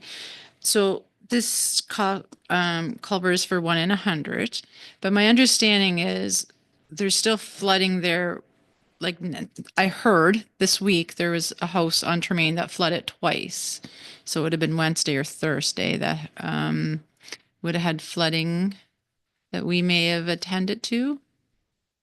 So I'm just wondering if there is flooding going on Tremaine Crescent, like even when there isn't a 1 in 100 year storm. Nothing I'm aware of as far as stormwater flooding on Tremaine Crescent No? Okay. this No week or flooding. last week. No. Okay. No, that's great. Okay. Any more questions for Director Richard? If not, we'll let you go. So council, we have two options, or we can have a third option if there's something else somebody wants to bring forward. So I'm at your will. Councillor Larry Pinch. I'm prepared to read the second option. No. Okay, that council directs staff to continue with the identified long-term capital plan and incorporate engineering and design into the King Street and O'Brien Street reconstruction projects to collect and redirect stormwater away from the area of 335 to 369 Tremaine Crescent, thus deferring the Tremaine Crescent stormwater cross culvert to allow the cross culvert sizing to be reduced based on the reduction/diversion of the current watershed catchment area after completion of the O'Brien and King Street projects. Moved by Councillor Larry Pinch. Is there a seconder? Seconded by Councillor Bonnie Smith. Any discussion on the motion with ourselves? No. So I'll reread that council directs staff to continue with the identified long-term capital plan, incorporate engineering and design into the King Street and O'Brien Street reconstruction projects to collect and redirect stormwater away from the area of 335, 369 Tremaine Crescent, thus deferring the Tremaine Crescent stormwater cross culvert to allow the cross culvert sizing to be reduced based on the reduction diversion of the current watershed catchment area after completion of the O'Brien and King Street projects. Is everyone clear on the motion? Deanna, you're ahead of me. Thank you.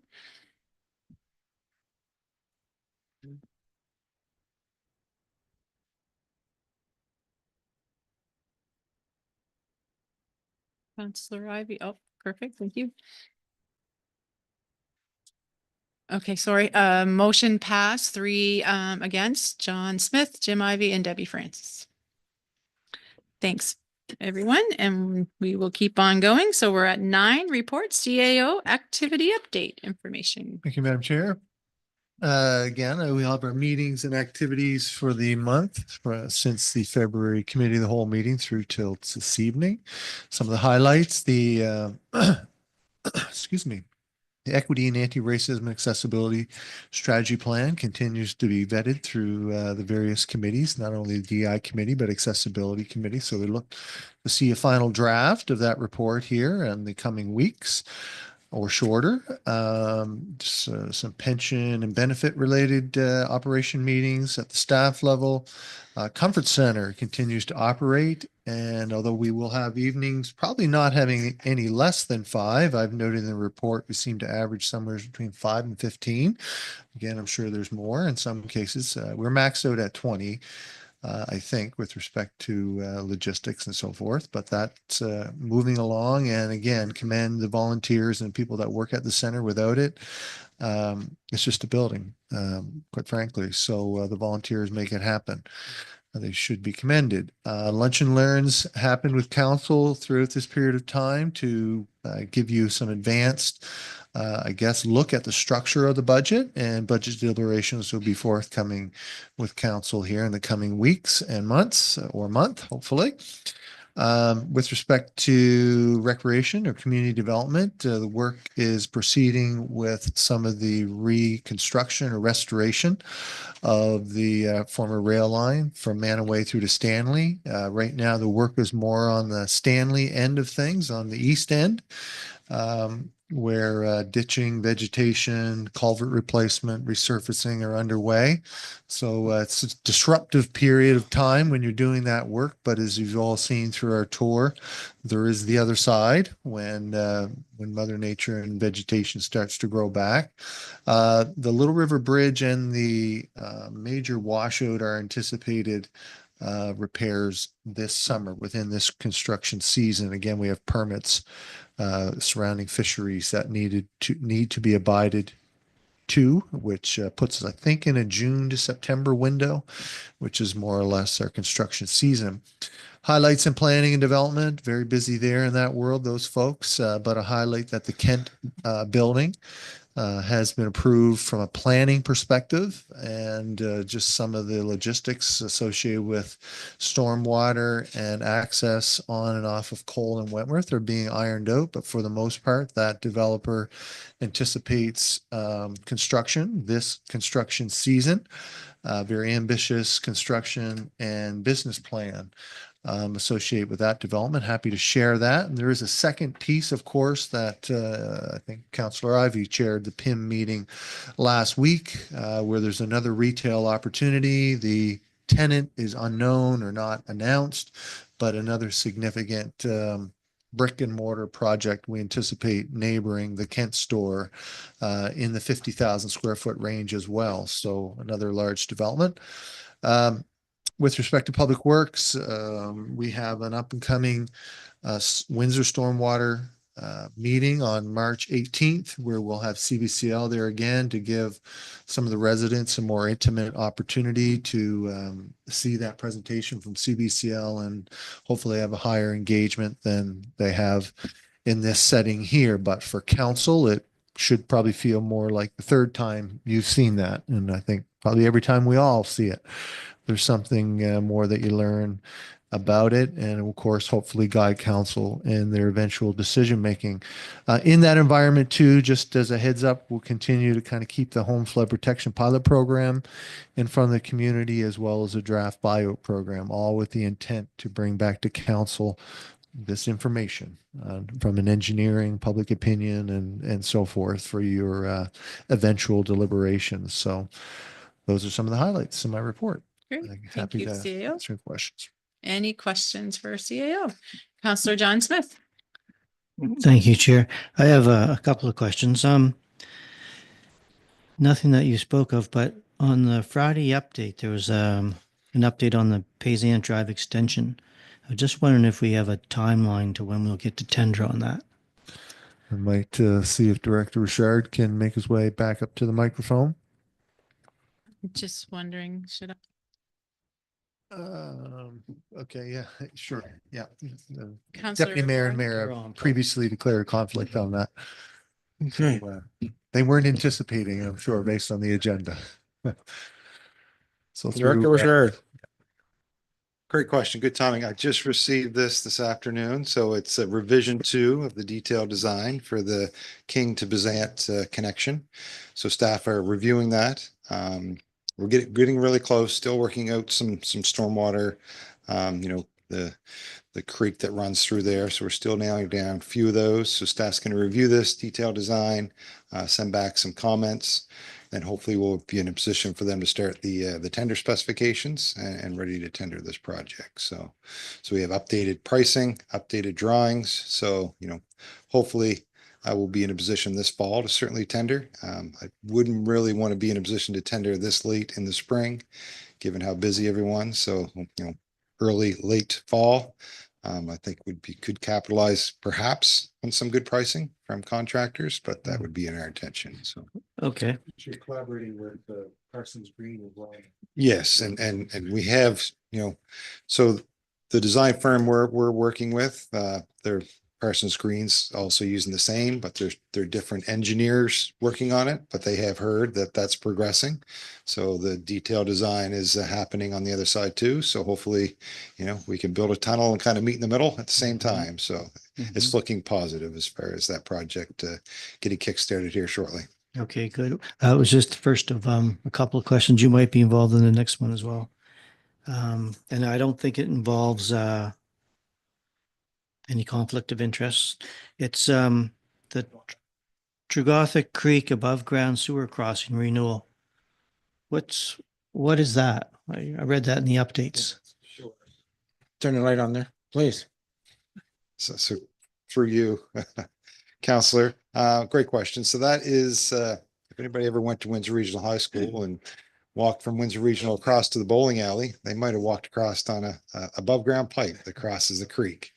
So there's 2 pipes. There's one by the Fort Edward Mall, and there's one in back of the old NW where Hearthstone is now. So it crosses the creek, but it's exposed, an exposed sewer pipe. So the abutments are in really bad shape, starting to potentially separate. So that's been a critical project for us. So that has been tendered. We're just waiting on bids to be received. So it's essentially new abutments and new sewer pipe for that crossing. So. Okay. And lastly, the epoxy floor covering. How did that go? Was there any unexpected surprises or?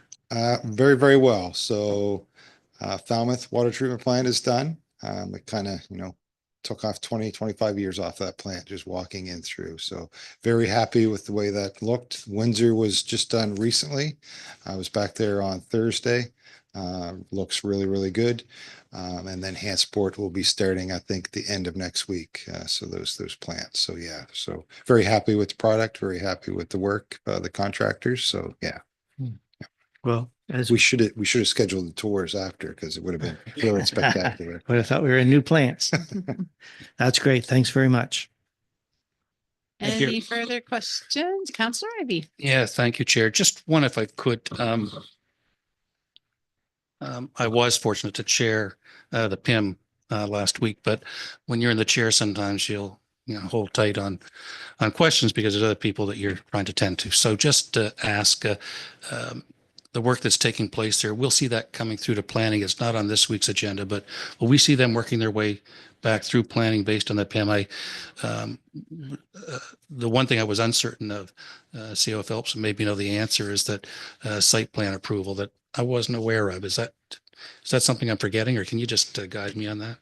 Yeah, I think there's still some decision making within the applicant's world with respect to the square area of the building. And more specifically, hopefully, Acting Director Frugier is not here, so she can correct me if I'm wrong, but we've discussed this at great length, especially operationally.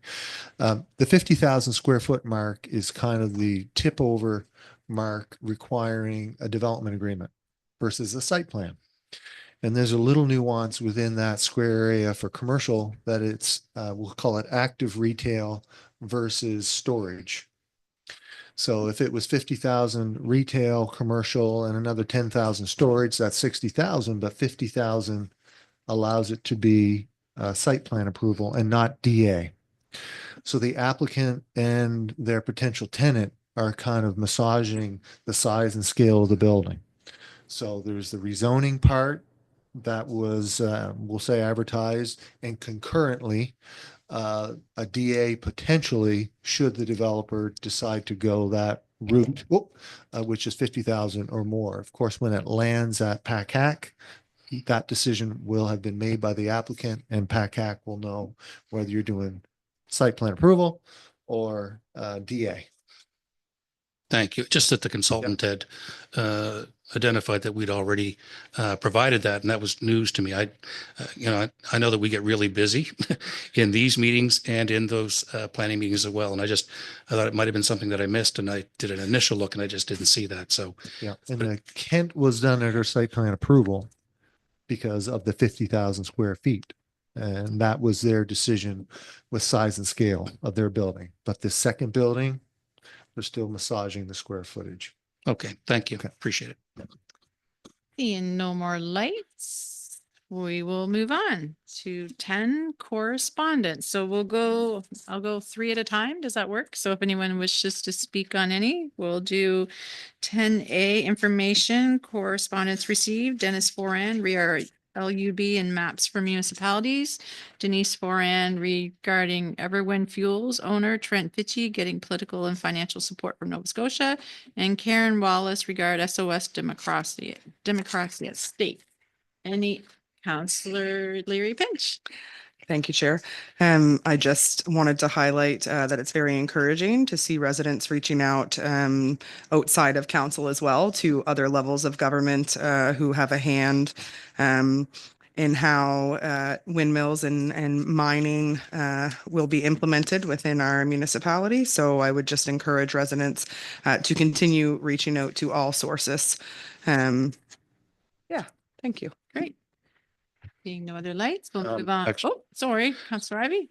Just the one added comment regarding the correspondence from Denise Forand and her reference and providing the study from Dr. Van Proust at St. Mary's University back in 2009 on flooding.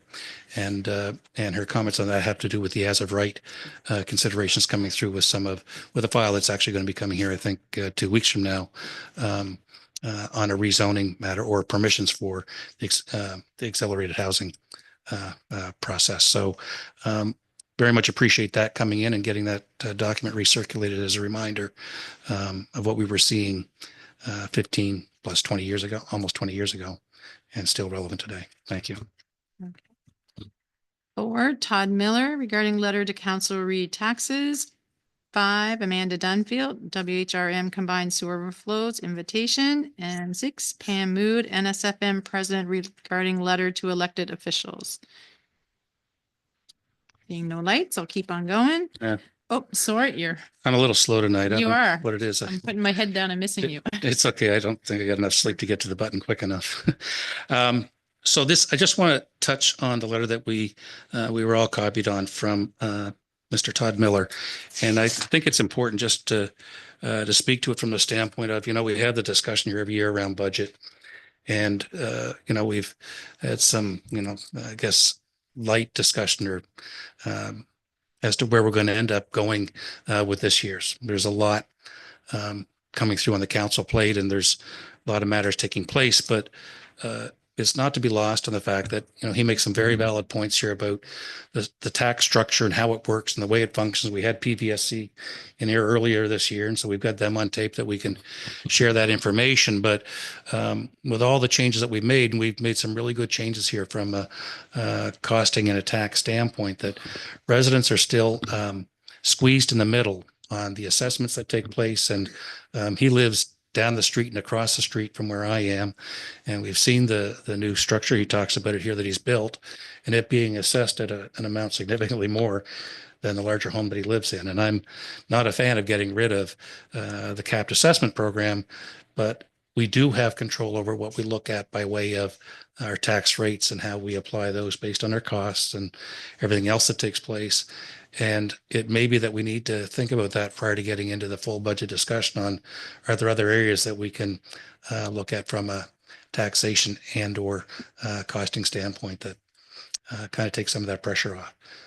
It's a real challenge for many people in our communities throughout. Doesn't matter whether you're in town or out of town. It's it's a challenge. So I just want to acknowledge that letter. I think he raised some very valid points, and he's not looking to see that we don't have taxes. That's not his message as he highlights, but important for us to take that into account. Thank you. Great. Counselor John Smith. Yes, thank you, Chair. Just like to echo Councillor Ivy's comments. I was just surprised by just the sheer size of the tax bill that he's dealing with. Windsor's certainly a lot different than the old municipality in terms of how much you have to pay. So it seems like you're getting to the point where people won't be able to afford just a modest house in Windsor. So anyway, I just wanted to point that out. I was just very surprised by the total amounts. Counselor Leary Pinch. Thank you, Chair. So through you, this is probably a question for CAO Phillips. In Amanda Dunfield's letter, she references correspondence requesting a copy of a May 2023 completed study.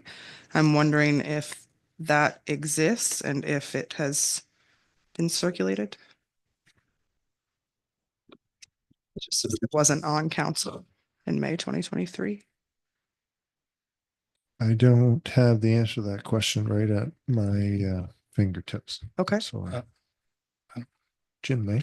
Counselor Ivy might Well, have it. Well, I believe I have it, and in going through correspondence, and I did reach out to Ms. Dunfield because I wasn't clear as to what the report was, and so I needed to get clarity. And she was able to provide a reference point for me that I was able to look up. And I believe this may have been a discussion that we had in council. It wasn't specifically on point of the work being done by CBCL, but that there may have been draft work that had been started to circulate to staff. And what I believe, and I haven't been able to validate this, but I don't think that ever got circulated to council. It was just a comment that an initial draft had made it to staff, which isn't something that ever made it to our desk here or to the record. We still waited another, I think, 6 months before we actually saw the report come through. So I think that's what she was, I believe that's what she's referencing. And so I just, for what it's worth, I'd have to go back and relook to be sure, but that's my sense of what that report is. Okay, great. Counselor Wheaton. Yes, thank you, Chair. In regards to Ms. Dunfield's letter, just a little more follow-up on the invitation to view her property. I, as one counselor, would be interested in seeing that property and learning more about the actual area. I'm from the district, and of course, I do know Windsor, but I am not as familiar with that area as I really should be. So I, for one, would be willing to accept that invitation. Great. Counselor Remy. I just want to add, I did actually go down and see the property, and just because I am very much a visual person, so I just needed to see it for myself so I could understand, the levels of water and those types of things. And it was very beneficial to see it firsthand. And thank Ms. Dunfield for giving me the opportunity to check it out. Great, thank you. No other lights. I'll move on. Nova Scotia physicians warn of health risks related to fracking and uranium mining. DMA minister read letter to mayors, ward, and CAOs regarding setback regulations. They're honorable. I'm not even going to try. Response read financial assistance request, and Barb Gallagher read Dr. Maxwell's uranium. Any comments, questions on the final of those four? Seeing none, double checking Counselor Ivy's, no light, so we're all good. So we'll move on to 10B, requests, recreation pickleball in West Hants.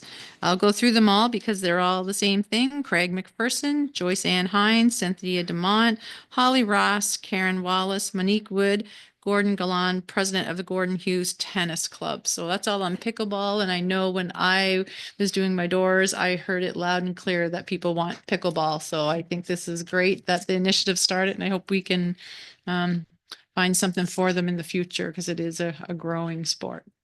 Counselor Remy. So I was speaking to Craig McPherson, and he and Councilor McLean and I were chatting with him about that because right now the Brooklyn Elementary School received, I don't play pickleball, so I am going to sound really horrible, equipment and such, nets. I'm going to make the assumption I sound the stuff you need for pickleball. And they were going to move forward with that. But the thing is, the tennis courts, if you've been to the Brooklyn Elementary School, are in desperate need of being resurfaced in order for that to be able to take place. It just doesn't make sense to put all this new equipment on the surface that is in really, really horrible condition. So anyway, we checked it out just loosely to get some quotes on how much it would cost to redo that court. And I mean, everything's there, but the cost we got was like $80,000 because the fence would have to be removed and those types of things.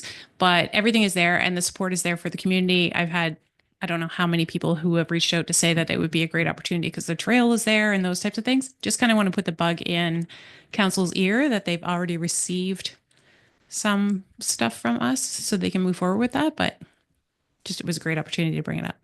Great. Thank you. Councillor Leary Finch. Thank you, Chair. This also might be for CAO Phillips.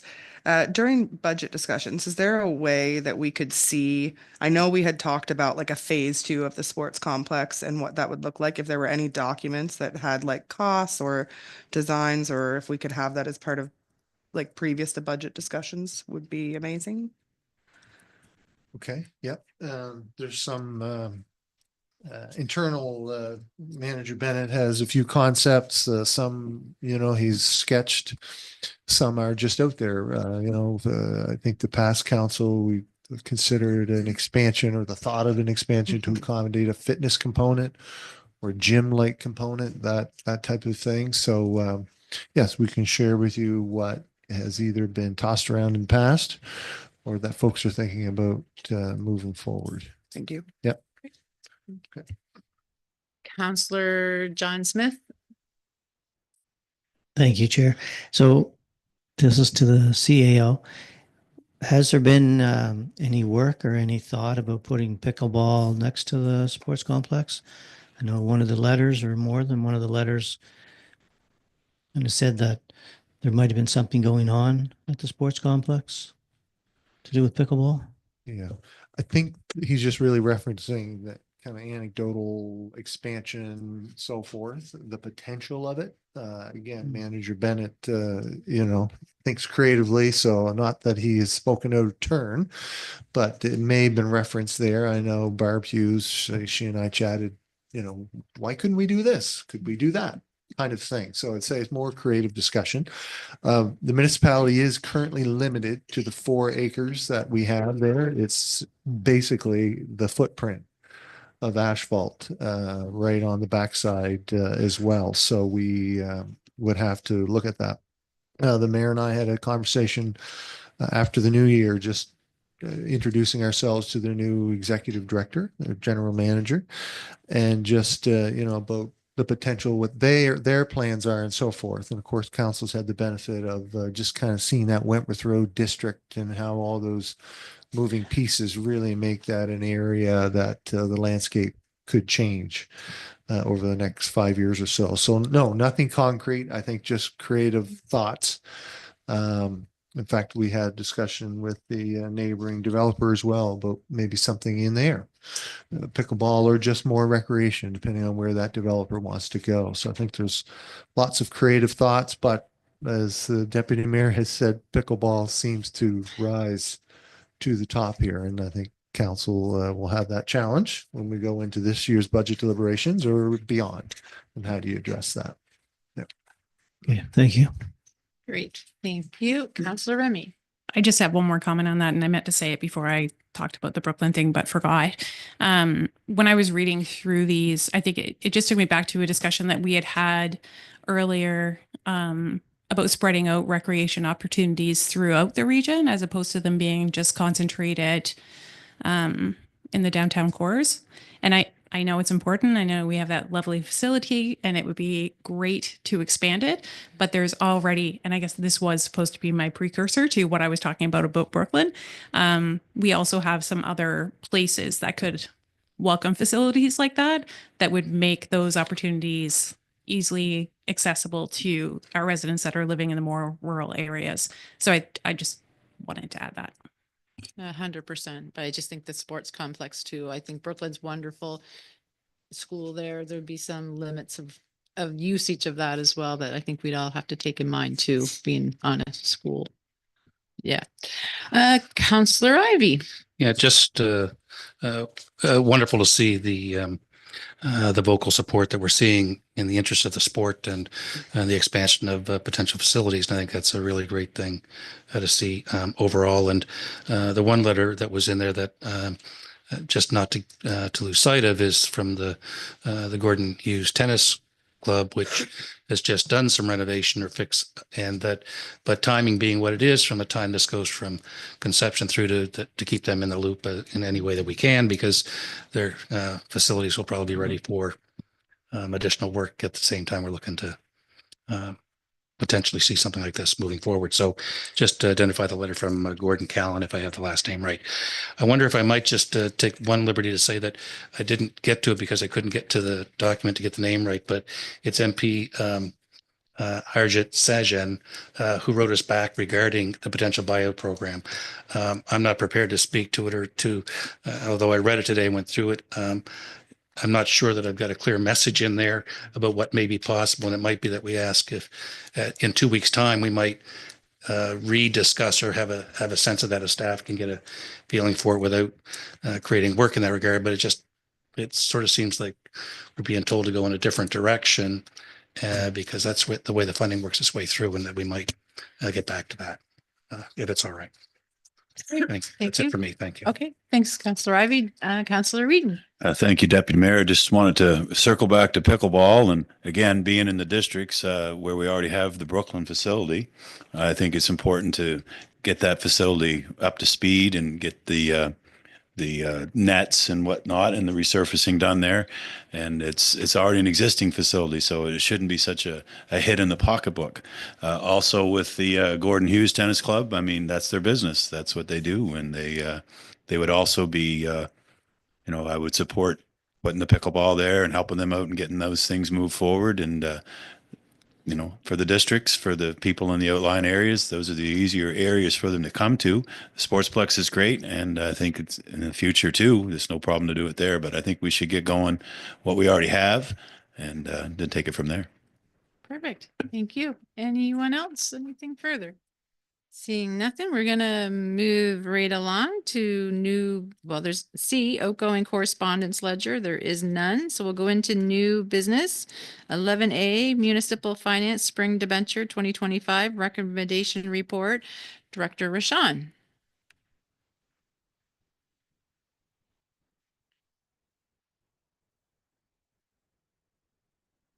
Thank you, Worship.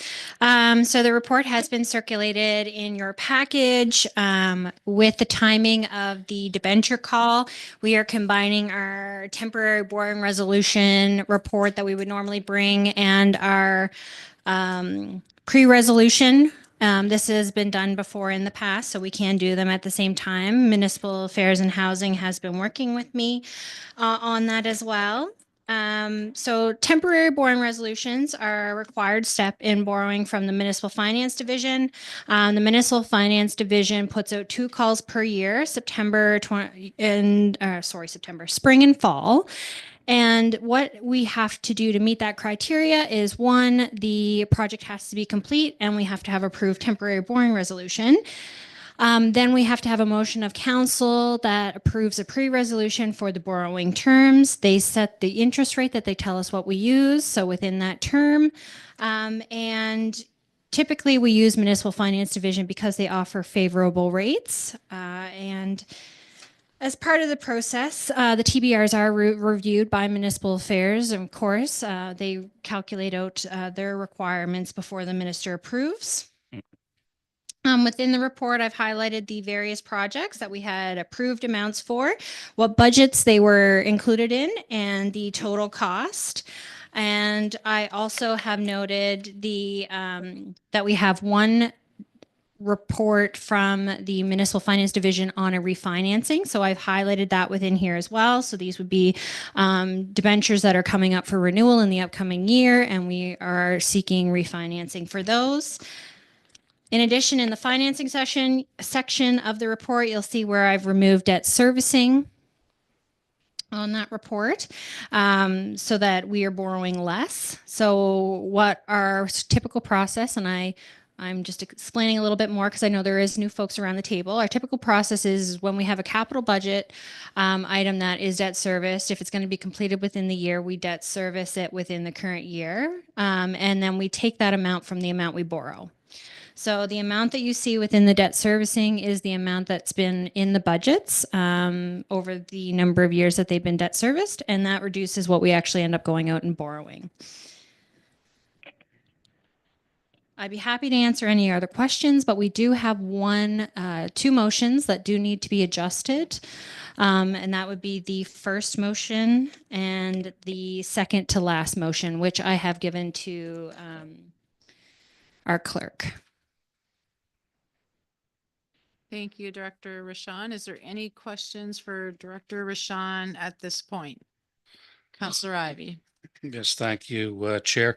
Director Rashawn, if you don't have control of the screen, if the clerk can take us back to the last page they had up there with the numbers. It's I think it's going to be just before the refinancing note. There you go. Yeah, that's, I've got paper here, so I'm okay with that. I'll give the director a chance to get your screen up there. The question is just, it's going to be just to walk us through the numbers there, just on we'll just deal with the larger bottom line numbers, the total 20 years. I just want to understand what's taking place with that. Because we've got current projects and initiatives coming through. The BFD and the Southwest Hands boat are in there, and then there's Albert Street and College Road. Can you just touch on those?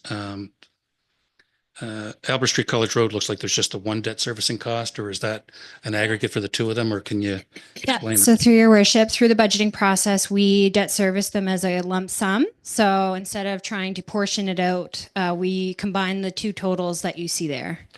Got it. Thank you. And so for BFD and Southwest Hands boat, two individual items, but we're able to aggregate those to get a single lump sum. Am I correct on that? It looks like we may have left one of them out. I'm sure that's just a formula issue, but we've got 11,279 and 1553, giving us 11,279. It just, for when we get 2 weeks from now, council, if we can. Yeah. And then the last question I have is down at the bottom underneath, where we've taken these projects and we've incorporated in the refinancing, which is the road work from Windsor. And yeah, I found it a little bit difficult to follow that math, but can you just take us through what we have there by way of total cost, the debt servicing and the total borrowing, how we go across that column? Yep. So the total cost, of course, is what is in the expense. The debt servicing is the amounts that are added together that have been debt serviced within the column on the total borrowing. So that's what we are seeking the pre-resolutions for, and the temporary borrowing resolutions for.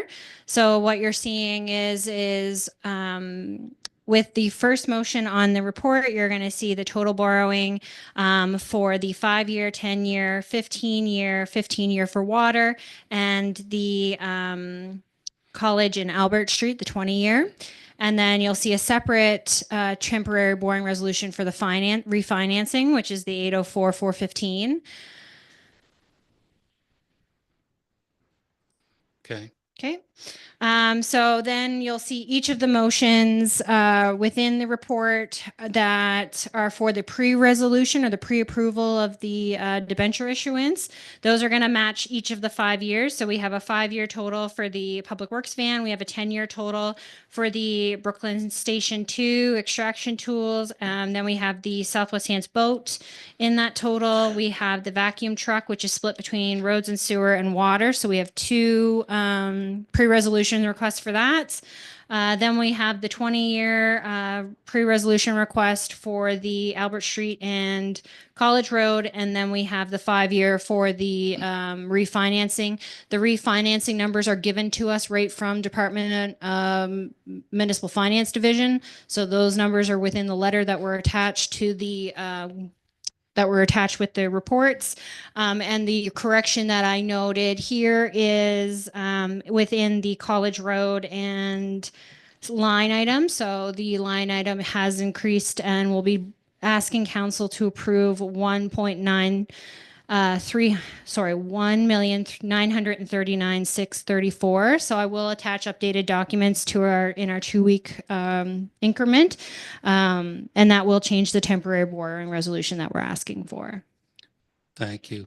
So just dropping to the bottom total that you have there, sorry, through you, Chair, to Director O'Shawn.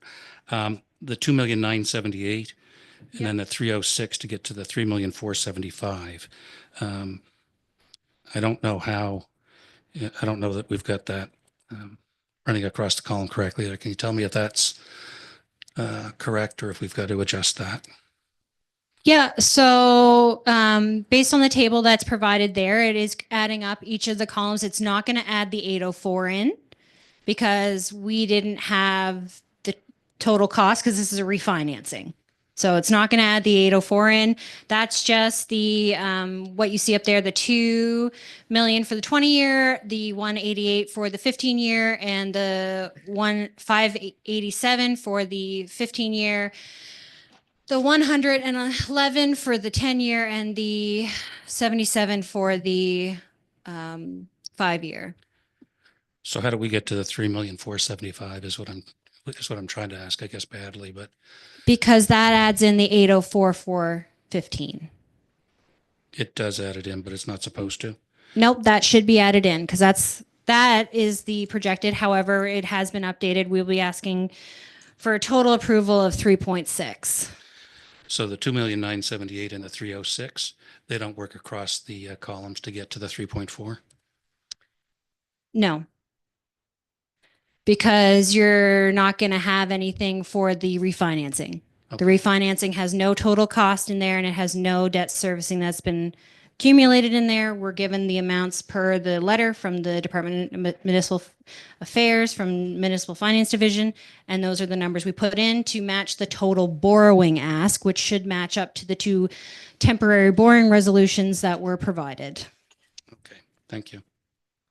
Just before I go to Councillor Larry Pinch, it is past 8, so I'm just looking for direction from councillors.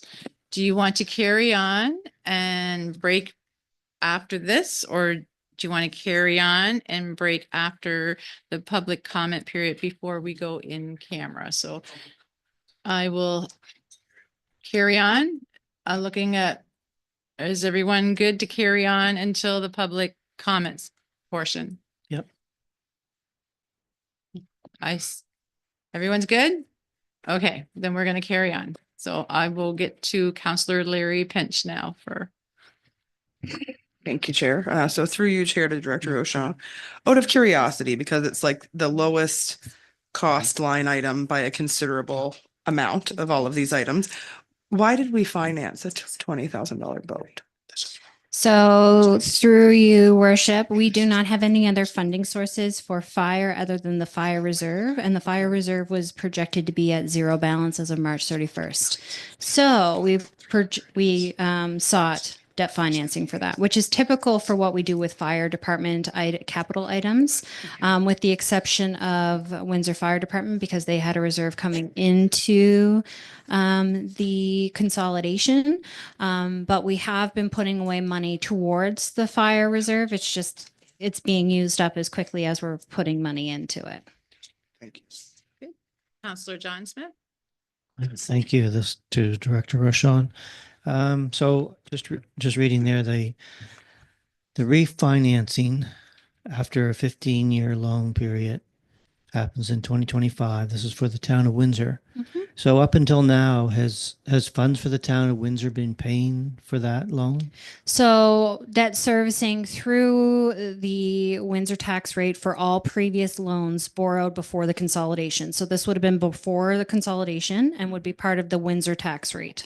Okay. So now that it's being refinanced, will that go to the municipality or will that still be part of monies from the former? So what we have done in the past, because we've had other items that have been refinanced, we have kept them with the former municipal units only because those projects were approved and started before the consolidation. Okay, so everything that's going to be refinanced, that was on those old loans stays Mhm. in that same. Within the pool. Windsor general residential and commercial rates. And when does that end? When do the loans for the old entities end? I don't Is there have a that cutoff right at my date? fingertips. I know we've discussed this before at budget time. We've also kind of discussed it. I can't think of another time. I know we mentioned it. And I believe West Hants has one of the older accounts, but I don't want to project and say, but I know it's above 2038. Oh, okay. Okay. Wow. So we have a while. Because for instance, if they borrowed in the spring debenture before consolidation, a 20-year loan, we're only in year 5. Right. Okay. Yeah. So there Yeah. could be some more that go on. I wish I had that number. I could probably find it for you pretty quick, No, it's counselor, okay. but because That's I track it good. all. I know Hansport's long-term borrowing will be finished first out of all the different former municipalities because theirs had to be kept separate as part of the dissolution, which happened in 2015. So we're hitting 10 years now. So Okay. Thanks very much. Counselor Ivy. Sorry, I think I'm done. I'm good. Okay, great. So is there any other questions for Director Rashawn? Seeing none, thank you, Director Rashawn. We'll move in council. There's some motions there if someone would like to read them.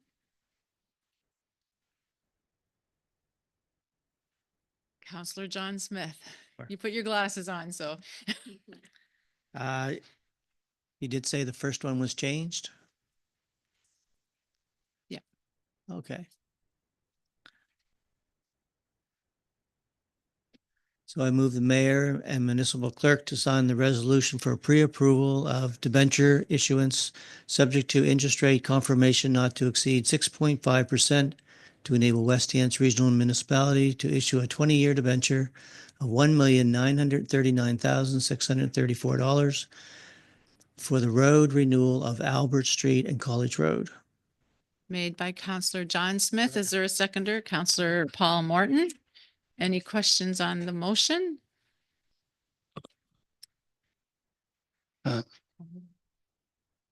Counselor Jim Ivy? Yeah, I'm just waiting to get so it was said that that was the first one that was, I'm just trying to line it up with what I've got for the paperwork in front of me. The one that I have is council approves the renewal of a temporary boring resolution in the amount of 2.671. That's what I have for the first one. That's why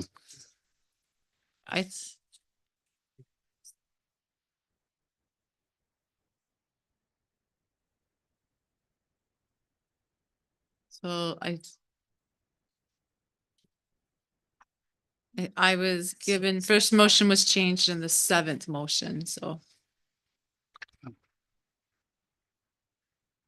Two separate motions. The second ones are pretty much done. It wants to sign the TBRs. The first two on the screen are the actual TBRs.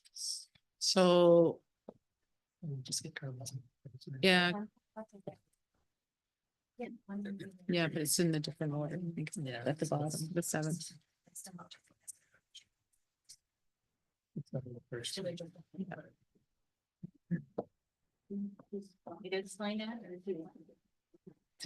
We'll just get clarification here, council. Just Director Rashawn's going to get us on the right track here. thank you, Your Worship. So the motion that was brought up is the second to last motion, which was one of the ones that we had to update, which should have the updated figure of 1,939,634. And the clerk is bringing up the other adjusted motion, which should be the first motion, which is the temporary borrowing resolution amount. And that amount should be 2,807,019.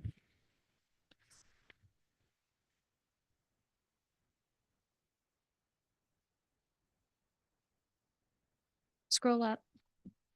There you go, right there. So we can finish with this one and then go back in order after this one, because this one's just the 7th one on the bottom, is it not? Okay, so is everyone okay with that? It's just gonna change the order and then we'll keep on going. Sounds good. Sounds good? Sounds Everyone's good. okay? So If you can put it back up just so I can read it, so we can be clear what we're voting on. Committee. No problem. No, Okay. that's not the one we read. No, that's not the one. Yeah, it's exactly, yeah. The mayor and municipal clerk to sign the resolution for pre-approval of debenture issuance subject to interest rate confirmation not to exceed 6.5% to enable West Hants Regional Municipality to issue a 20-year debenture of 1.93634 million for the road renewal of Albert Street and College Road. So is everyone clear on that? That's the one that, and it'll be down further and we'll skip over it. So everyone's good? Any questions? Counselor Smith, any questions? Your light's on. I just want to make sure. No. You're good. I know he's reading, but just making sure. No questions. Okay. Clerk Snare will vote on that one.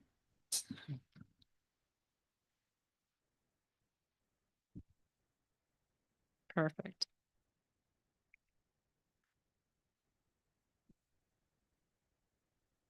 Motion passed, 1 nay. Counselor Ivy.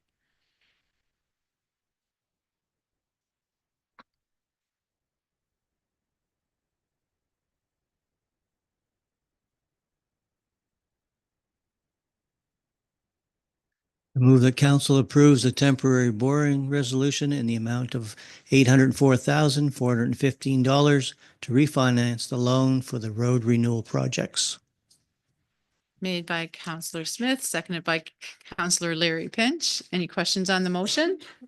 So we are voting on council approves a temporary borrowing resolution in the amount of $804,415 to refinance the loan for the road renewal projects. Everyone good? Clerk Snare, we have that vote up there.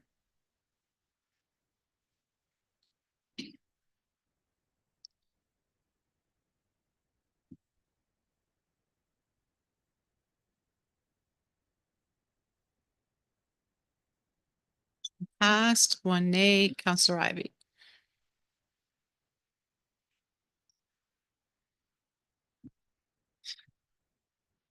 Counselor Smith.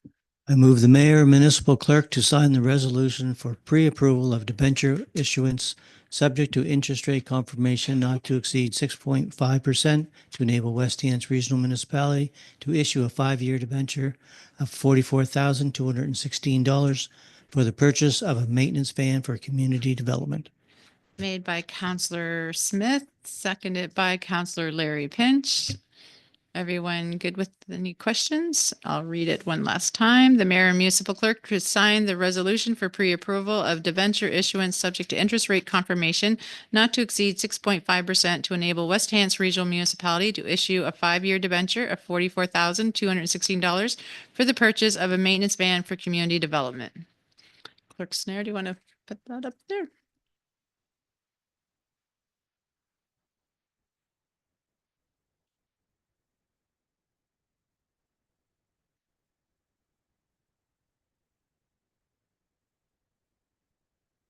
Motion carried, 1 against. Counselor Ivy.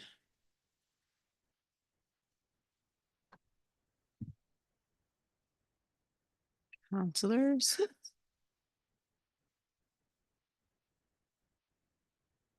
I move the mayor and municipal clerk to sign the resolution for pre-approval of debenture issuance subject to interest rate confirmation not to exceed 6.5% to enable West Hants Regional Municipality to issue a 10-year debenture of $98,343 for the purchase of a boat for Southwest Hants Fire and tools for Brooklyn Fire Station 2. Made by Counselor Smith. Is there a seconder? Counselor Larry Pinch. Any questions on the motion? So we're voting on the mayor and the municipal clerk to sign the resolution for pre-approval of debenture issuance subject to interest rate confirmation not to exceed 6.5% to enable West Hants Regional Municipality to issue a 10-year debenture of $98,343 for the purchase of a boat for Southwest Hants Fire and tools for Brooklyn Station 2, Fire Station 2. Clerk Snare.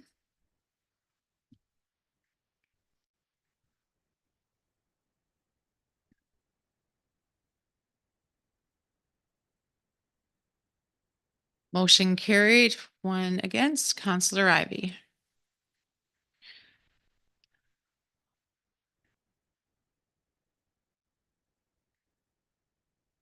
I move the mayor and municipal clerk to sign the resolution for pre-approval of debenture issuance subject to interest rate confirmation not to exceed 6.5% to enable West Hants Regional Municipality to issue a 15-year debenture of $535,938 for the road and sewer portion of the vacuum truck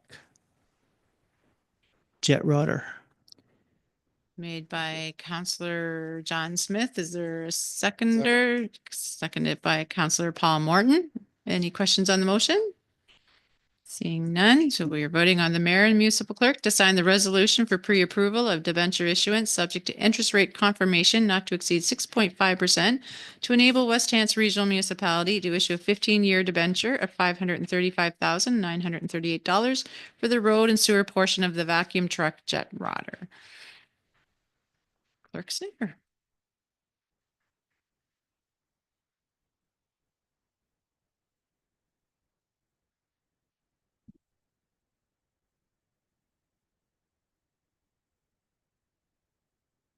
Motion carried, one nay. Counselor Ivy. We only have a few more, Counselor Smith. I move the mayor and municipal clerk to sign the resolution for pre-approval of debenture issuance subject to interest rate confirmation not to exceed 6.5% to enable West Hants Regional Municipality to issue a 15-year debenture of $188,889 for the water portion of the vacuum truck jet rotor. Made by Counselor Smith. Is there a second? Seconded by Counselor Paul Morton. Any questions on the motion? So we are the mayor and municipal clerk to sign the resolution for pre-approval of debenture issuance subject to interest rate confirmation not to exceed 6.5% to enable West Hants Regional Municipality to issue a 15-year debenture of $188,889 for the water portion of vacuum truck jet rotor. Clerk Snare, we'll vote on that one.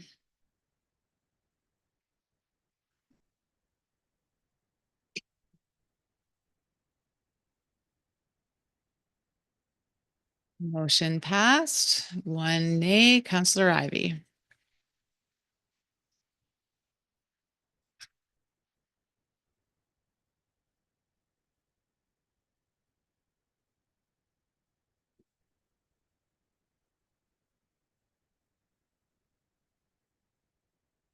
That's the very first one. Yeah. Do you want to do that now? The first one? Okay.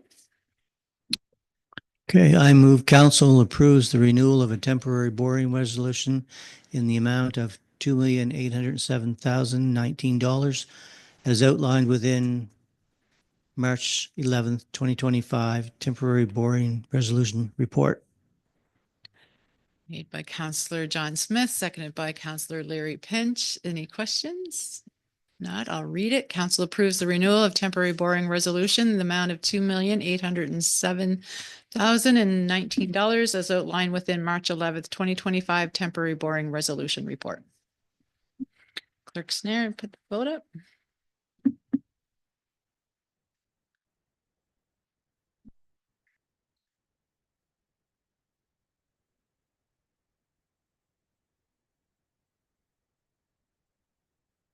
Motion carried, one negative.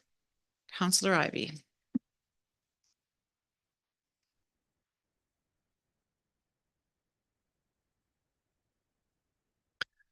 I move the mayor and municipal clerk to sign the resolution for pre-approval of debenture issuance subject to interest rate confirmation not to exceed 6.5% to enable the West Hants Regional Municipality to issue a 5-year debenture of $804,415 to refinance debenture number 30-A-1-G. Made by Counselor John Smith, seconded by Counselor Larry Pinch. Any questions on the motion? I will reread it. The mayor and municipal clerk to sign the resolution for pre-approval of debenture issuance subject to interest rate confirmation not to exceed 6.5% to enable the West Hants Regional Municipality to issue a 5-year debenture of $804,415 to refinance debenture number 30-A-1-G. We'll have Clerk Snare, and we've gotten through them all. So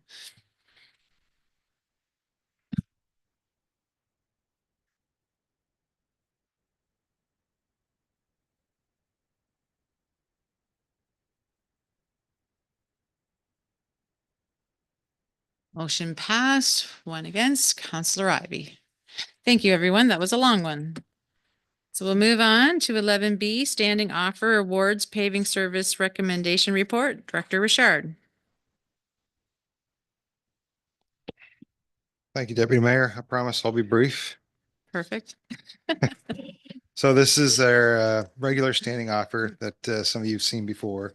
It's for ongoing maintenance for our operational needs for patching. It's for the period of April 1st, 2025, this coming April, to March 31st, 2026, with the option to extend an additional 12 months with agreed incremental pricing according to the CPI increases. It should be noted that the total is not, it's based on unit bids. So, we don't have the budget for the full amount. Our budget is lower than that unless council wants to consider something during budget deliberations, but we'll work within our budgeted amount. So once we get to that, and we also fund this through not just the streets portion, but our water cuts, or if there's a sewer main repair, that's allocated to those departments. So if it's a water main break, when we pave it, that's costed through the water utility. So and I did just include, the chart. It kind of does tell a story. 4 years ago, we had 6 bidders. Now we only have 2. Consistently, Dexter Construction, you'll see, they've been the most consistent, but their prices have increased quite a bit over 4 years. So I just thought I'd put it in there for discussion purposes, but just highlights, runaway inflation and what we're dealing with on a, for paving. It's not immune to all the other cost increases we're seeing. So any question, be happy to answer. Any questions for Director Richard? Counselor Ivy. Just one question, Chair, through you to Director Richard. The NA, so they just didn't respond at all. Is that you went out to all of the bidders, but you received no response from these?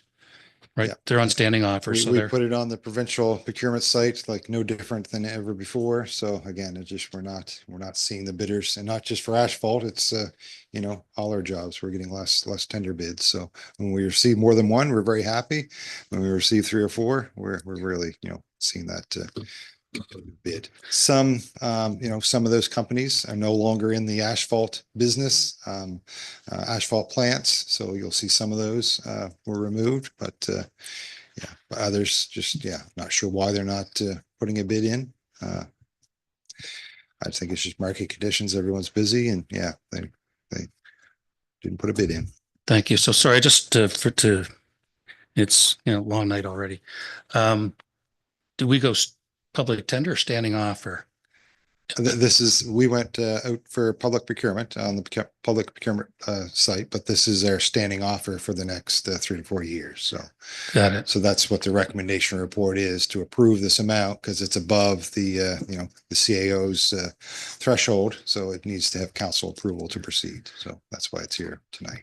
So let me just one more shot at it. So we don't have a list of paving contractors that we go to asking a group of them to bid the same way we do with engineering firms and the like. Is that, am I misunderstanding what I read here, Director Richard, that you've got it in here as standing offer? This would be the standing offer that we're going to be billed by these guys for the work they do, not that we've got a standing offer list of pavers. Is that correct? So yeah, you're on the right path. So engineering services are different. We go out same process, public procurement every so many years, but we want more than one engineering firm. Right. Here we went out on the provincial procurement site looking for one bidder for asphalt paving services. So So we're not looking for more than one. Our recommendation is Dexter Construction for the standing offer for the next few years. Thank you. And so the NAs are just, those are firms that bid previously but did not this time. Correct. So that's it. Yes. Thank you very much. Thanks for the No problem. patience. Counselor Smith. Similar questions, I guess. I'm just wondering, what do we get for the $565,925? So again, so that is, we have unit rates based on cut and patch. If we wanted to take a bad spot out, we have an excavator come in, they tear it up, they put some gravels down, and then they patch over it. We also have unit rates for, we call it shave and pave, where they kind of grind the asphalt and then patch it back in. Some we have like pothole filling. We have unit rates for asphalt for sidewalks. So we have different unit rates, and we just estimated what we would have over the course of a year. So they bid on all those unit rates, and they come up with the 565,925.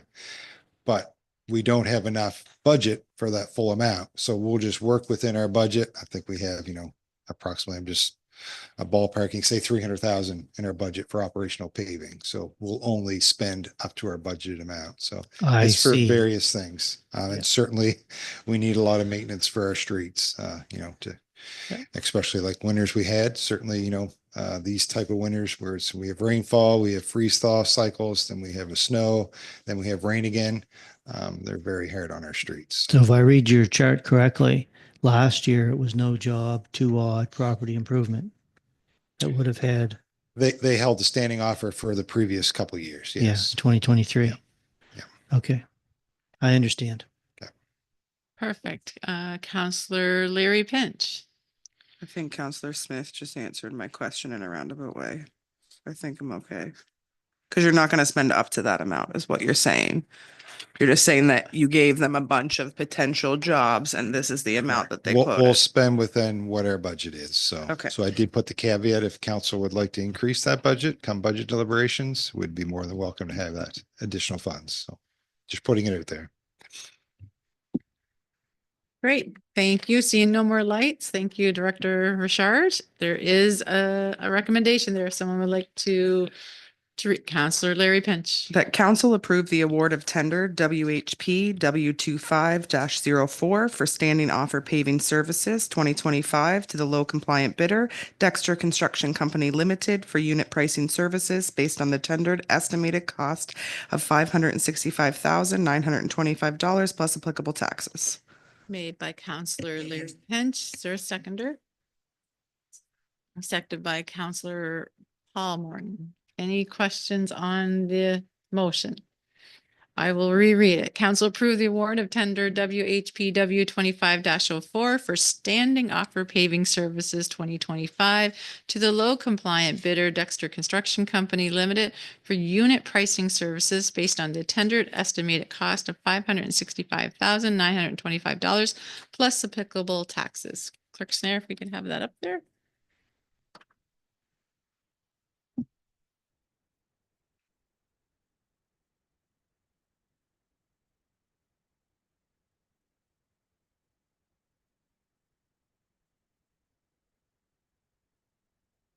Motion carried. Thank you, everyone. Now we will move on to 11C, Video Surveillance Policy Amendments Recommendation Report. Clerk Snare. Thank you, Madam Chair. The report was circulated with and included within the agenda package for consideration and review. A little bit of history around the policy. Last November 14th, 2023, Committee of the Whole meeting, a draft video surveillance report was presented for council. The draft report was ratified at the November 28th, 2023 meeting and in effect since that date. Since then, staff have been reviewing the policy and engaging in discussions with other municipal staff and RCMP to effectively evaluate the existing policy for effectiveness, transparency, accountability, identify and remove any challenges or barriers within the current existing policy. Following these discussions, staff met with WHRM IT and reviewed the existing policy to look at potentially eliminating any barriers that were experienced and noted by the RCMP, provide additional clarity in areas, add a designated alternative to the chief administrative officer when they're not available, and provide an increased level of compliance within the current policy. Happy to answer any questions, and I will state that Director Rashawn may also support on this as well, as this policy was done in collaboration with IT, and IT does sit within the finance department. Great, thank you, Clerk Snare. Is there any questions for Clerk Snare on this before we get to the motion? Counselor Larry Pinch. So through you, Chair, has the RCMP seen these suggested amendments? I know it says it was discussed with them, but have they seen what the proposed amendments were? The proposed amendments were based off of what the RCMP has Exactly what was requested said. to eliminate the barriers for them. And has our legal counsel seen this document? Not the current existing one. They saw the original one. Okay. Any other questions for Clerk Snare? Counselor Yanish.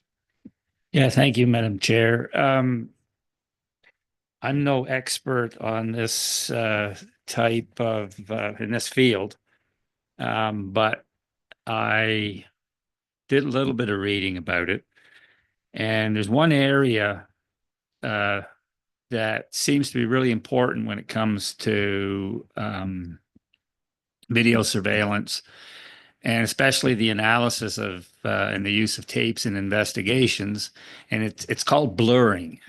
And I'm wondering if that ever came up in the discussions.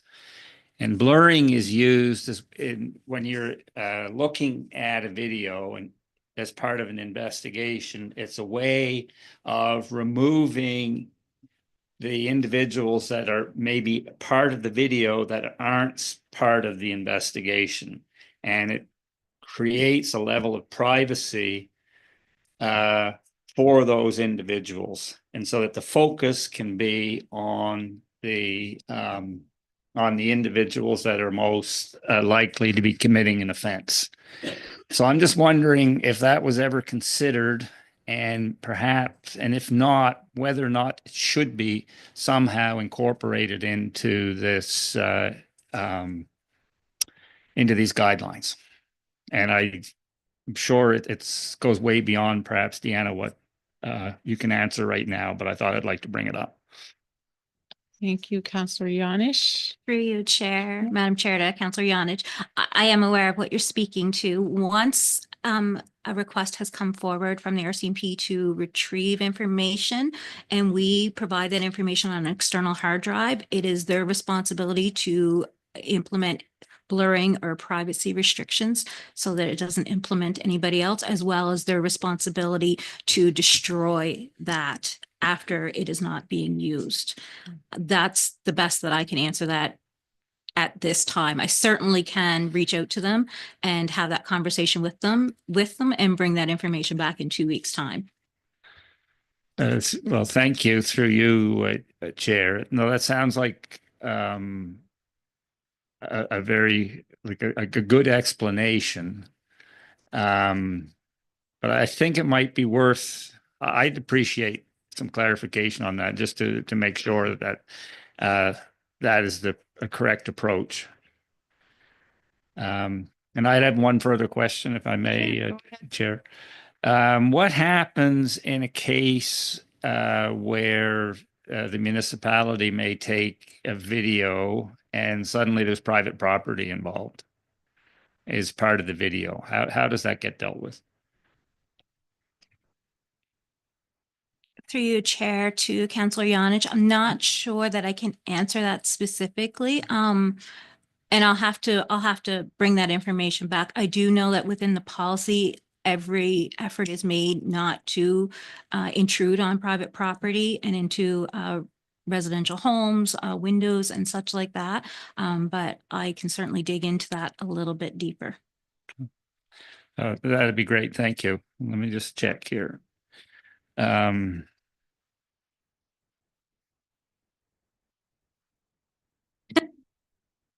And through you, Chair, to Councillor Yonich. Apologies, I'm a little brain foggy tonight. I was just reminded, we do privacy impact assessments on every camera. They're required as part of the policy. So every camera that is installed has to have a privacy impact assessment that is done by our IT department and conforms with the Office of the Information and Protection and Privacy. I see Director Rashawn. Do you want to add to that? Yeah, and just through your worship, to add to the clerk's comments, we do follow the guidelines of the OIPC when developing and preparing the privacy impact assessments. So we have to do a privacy impact assessment for each facility, each external camera from a facility. So there's a lot of them that we have to do, and they're reviewed annually as well to make sure they're still in compliant. Great, thank you. Councillor Yonage, do you have a follow-up? I do have a You follow-up. go right ahead. Because that was the privacy impact assessment in section, I think that should read privacy impact assessment in section 6.1.1 rather than privacy risk assessment. Is that possible? Yeah. So I did happen to pick that up.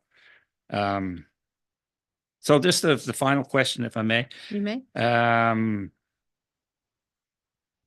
If the municipality has a camera somewhere on a pole or on the side of a building, is the expectation that that camera is going to be on all the time, or is it going to be up to the discretion of, I think it's the CAO that gets burdened with all of these decisions, but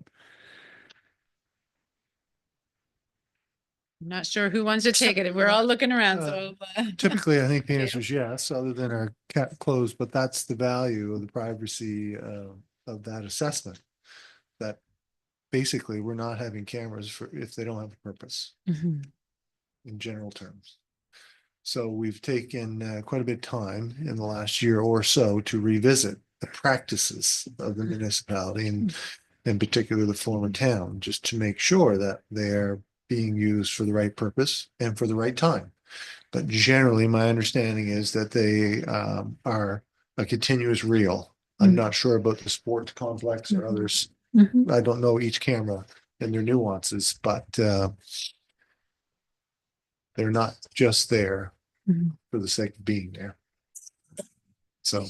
Yeah, and all that would be documented within the PIA, and I apologize, I'm using the short acronym for that, privacy impact assessment.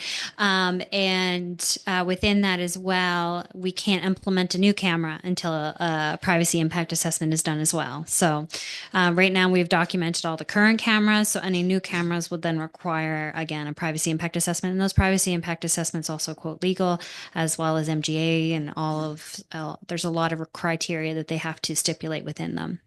Yeah. And just, if I may, Chair, just to build off that a little bit, there is limitations within the camera of who has access, why they access it, when they access it and such. So, and that is all logged as well. thank you. Thank you. You're good. Everyone's good. Okay, so we have the motion. If someone would like to read the motion, I'll read the motion. Councillor Ivy. The motion is that council approves the video surveillance policy RCOFN -013.00 as amended in a manner substantively the same as the draft set out in attachment A of the report to committee of the whole dated March 11th, 2025. Motion made by Councillor Ivy, seconded by Councillor Larry Pinch. Any questions on the motion? No, seeing none. So we're going to be voting on the committee of the whole recommend council approves the video surveillance policy RCOFM -03.00 as amended in a manner substantially the same as the draft set out in attachment A of the report to committee of the whole dated March 11th, 2025. Get that vote up.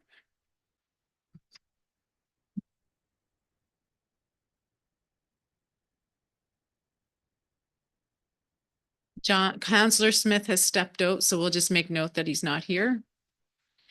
Motion passed. Thank you very much. So we'll go on to our next one, which is 11D, Watershed Advisory Committees, Landowner Appointments Recommendation Report. Clerk Snare. Thank you, Madam Chair. Again, this is another recommendation report that was circulated previously and included in the agenda package. One thing just that I would like to highlight is committee members for these watershed committees must be landowners within the watersheds that they are appointed. And historically, these vacancies have been challenging to fill as there are limited landowners within each watershed. So staff are recommending the landowners identified within the report be appointed to the Mills Lake Watershed Committee and the newly consolidated Davison Lake and French Mill Brook Watershed Committee. And happy to answer any questions. Thank you, Clerk Snare. Is there any questions for Clerk Snare on this thing? Councillor Ivy. Just one question. Is that most of the committees that we have, they're 1 or 2 year appointments. This one here, because we're overlapping or we're late because of the changes, we're not in the same time frame. So just asking, because the ability to miss, given the odd time, this one's going through to 2027. That's intended that we're going basically that we're straddling a year and just doing 1 year for the last individual. Is that correct? Councillor Snare. Thank you, Chair. We certainly can extend that. It is challenging to appoint these committee members, and there is very little interest. So if the desire is to extend that for a longer period of time, we certainly can at council's direction. But ideally, we do normally do 2 years appointments. So Okay. that could just be a misprint on my behalf. No, I'm fine either way. It's just so that it doesn't get missed and that you, at the end of the term, 2007 to 2008, typically we wouldn't appoint cross term. And that, maybe that's just so I'm fine with it. I just didn't want to let it go and find out we wish we changed it. So, particularly given the difficulty or the challenge with getting appointees to this committee, whatever the period it can be is. Is there any more questions for Clerk Snare? Seeing none, there is 2 recommendations there. So if you want to, Councillor Leary Pinch. That Committee of the Whole recommends that Council approves Lonnie Curry, Stephen Marsters, and Jamie Whidden to be appointed to the Davison Lake and French Millbrook Watershed Committee for the term March 25th, 2025 to October 31st, 2027. And that, are they together? We'll do one at a time. One at a time, okay. Okay, so made by Councillor Larry Pinch, seconded by Councillor Paul Morton. Any questions on the motion? So we're voting on the Committee of the Whole recommends that Council approves Lonnie Curry, Stephen Marsters, and Jamie Whidden be appointed to the Davison Lake and French Mill Brook Watershed Committee for the term March 25th, 2025 to October 31st, 2027.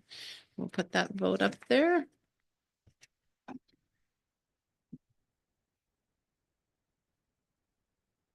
Councillor Ivy. Motion carried. Councillor Larry Pinch, would you like to read the second? That Council approves Patrick Schofield and Bruce Atwell be appointed to the Mills Lake Watershed Advisory Committee for the term March 25th, 2025 to October 31st, 2027. Made by Councillor Larry Pinch, seconded by Councillor Paul Morton. Any questions on the motion? So we're voting that Council approves Patrick Schofield and Bruce Atwell be appointed to the Mills Lake Watershed Advisory Committee for the term March 25th, 2025 to October 31st, 2027.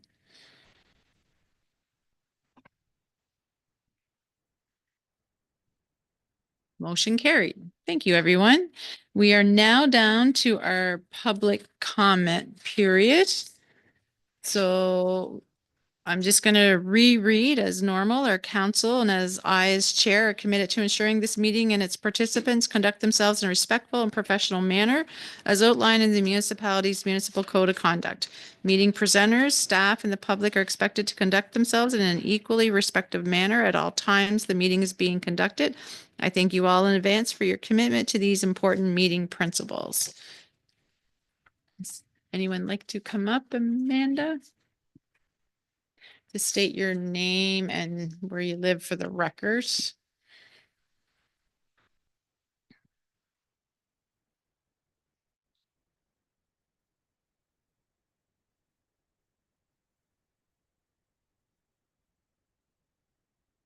Amanda Dunfield. I live in Windsor. I had planned to talk to you folks tonight about backpacks, but I'm going to speak about something different. There is a nice little book called Ezra's Invisible Backpack that is well worth a read. Says a lot about what's going on right now in our community. I did want to mention, with regards to the Tremaine Crescent issue, to say 1 to 2 years ideally, and I'm going to say ideally, because that was the wording that was used. Just a gentle reminder that in 2021, the Windsor flood zone was given the same timeframe to have our situation rectified. So 1 to 2 years could be 5 years, it could be more. Certainly, folks are losing their insurance. And speaking with the gentleman that was here from Tremaine Crescent, he said he's been put on notice. So there aren't a lot of options for people, especially when we don't have control over the issue and it's not really an act of God. There is control.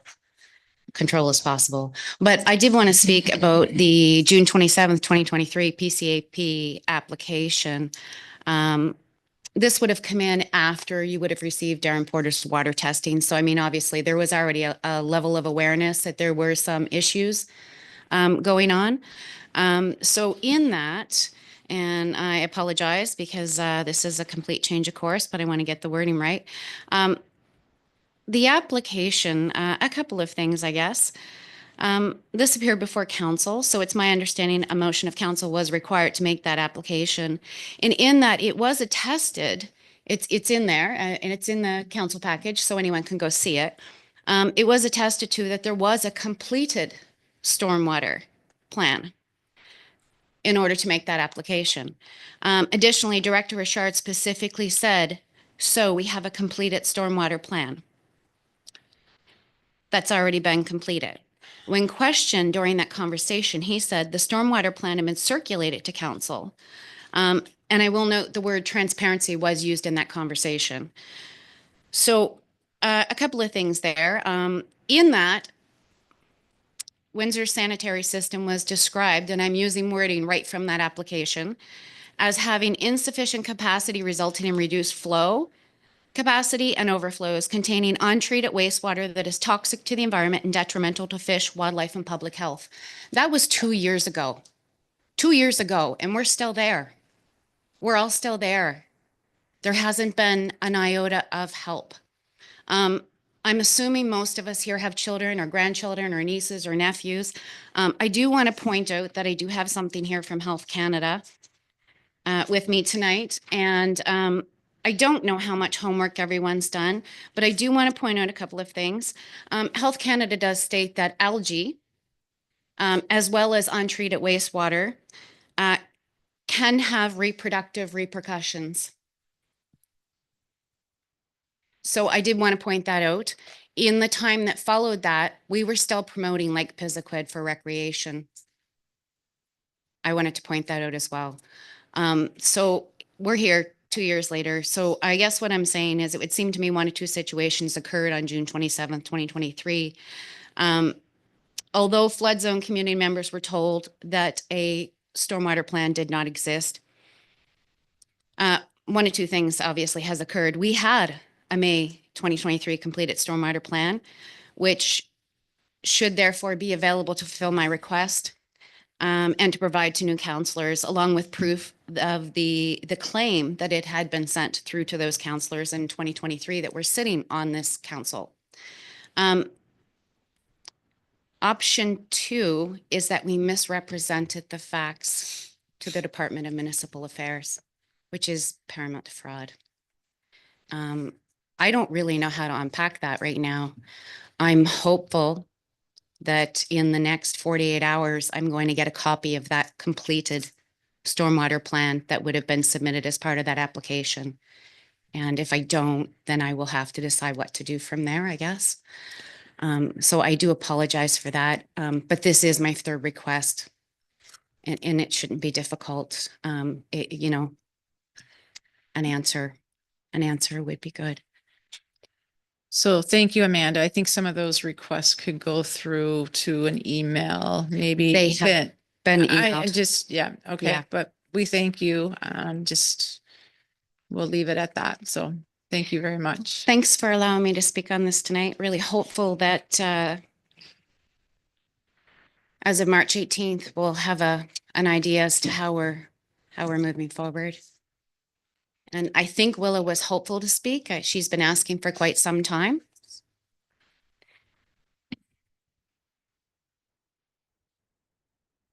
Oh, yeah, if she would like to speak, we'll get her to do it now so we can wrap this up. Thanks. She doesn't want to? You sure? Well, I think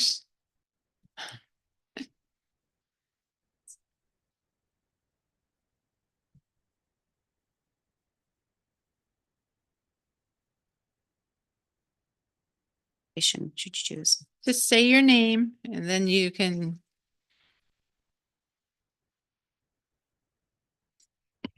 Please say your name. My name is Willa And you live in? Windsor.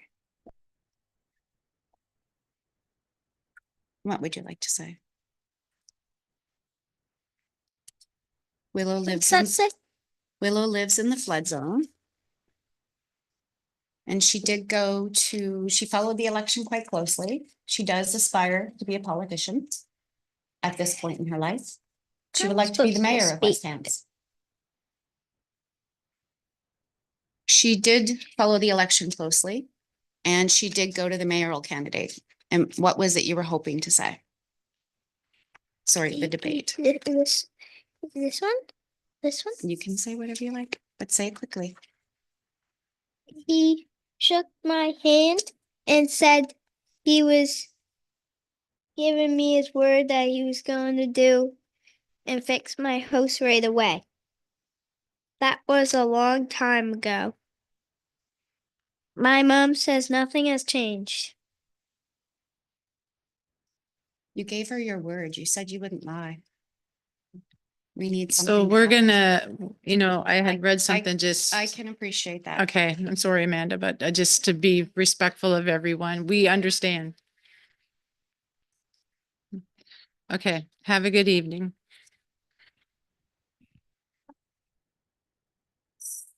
So we are going to move on now to, actually, would you guys like to take a break that I took from you at 8 o'clock? I see everyone. So we will break for 15. Can you're good for 15 minutes, say 10 after 9? And then we'll come back and we'll be in camera. So is everyone good with that? A motion to adjourn till say 10 after. I guess so. Deanna, we're